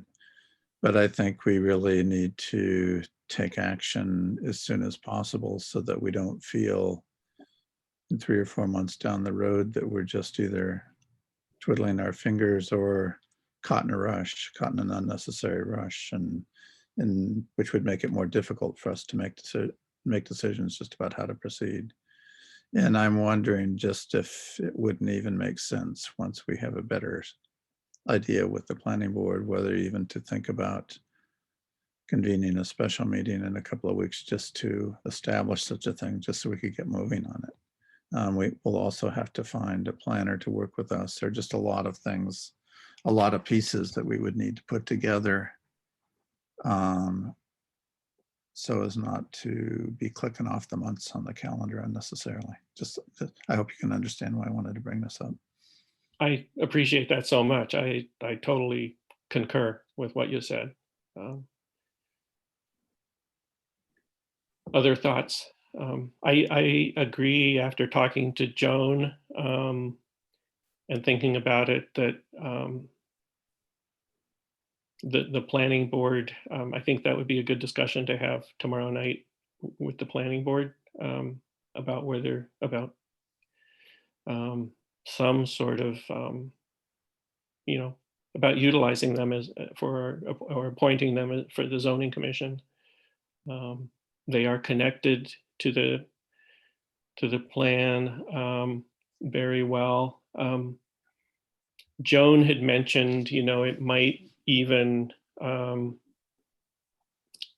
want to consider, if the planning board met a couple of times a month, and one of those meetings could be devoted to the zoning thing, and the other one could be, if it could be either that or other things that the planning board is working on. But I think it's worth a discussion for sure. Or maybe even conceivably a subcommittee of the planning board with additional members or something like that. Right. Because Right. it is going to entail a slog, Mhm. quite a, Some work. I mean, as she said, we just can't do this by having just one meeting every month. It's not conceivable, But I just, think we should just have this on our minds so that if need be, we could get moving and just putting a stake in the ground to get a structure going.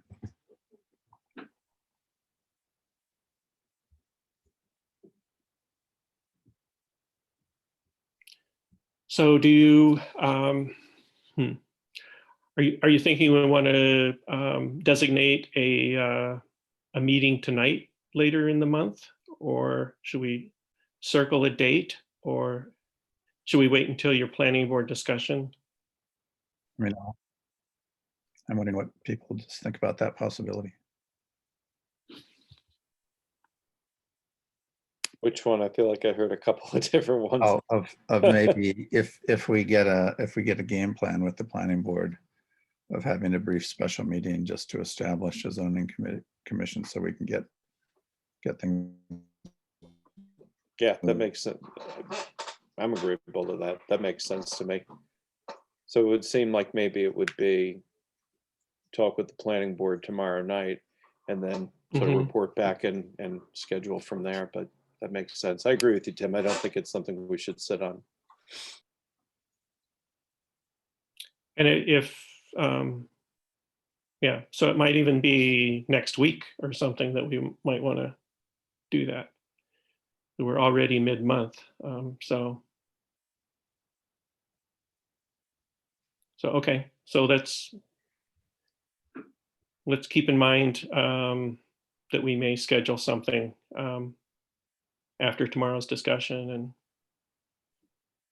for either next week or the week after to move forward on a zoning commission. So Great. Super. Thank you. Thanks. Do we need a public announcement about just kind of the change of focus of the planning board or not? What do you mean? Just that, there, just a more of a general public announcement that, the planning board will be moving forward with as a more of a considered zoning commissioner. Is that kind of? Well, Well, I think that's what we're considering and discussing, and I think that's what'll come out Very of mature. tomorrow's discussion. Is that right, Tim? Yeah, you're thinking Okay. of it? Yeah, and then what legally has to happen, Cal, is regardless of where it is, we have to declare that we're establishing a zoning commission. Okay, That declaration has to happen, and then that Okay. would be when we would clarify Mhm. who, how, when, what, where. it would okay, happen. good. Yeah, we Yeah.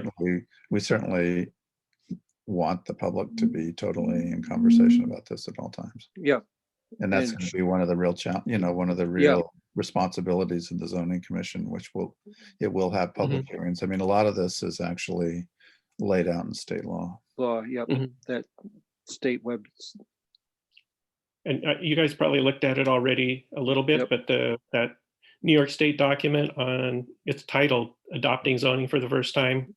yep, It's a very nice summary of of what we're talking about. So it really gives a lot of clear guidelines for what we need to do and how to do it. So. Great. Okay, great. All right. Anything else, folks? Great. Okay. Got a lot of work done tonight. We got a lot of Got a lot of work to done. do. Yep. Congratulations again to the town and everybody on the newly adopted comprehensive plan. I'm very happy about that. So, all right, I'll offer a motion to adjourn. Second. I can't even tell who got it first, but Yeah, there's Tim. You decide. You decide. Tim, Flip a coin. Jim got that. All in favor. So, Aye.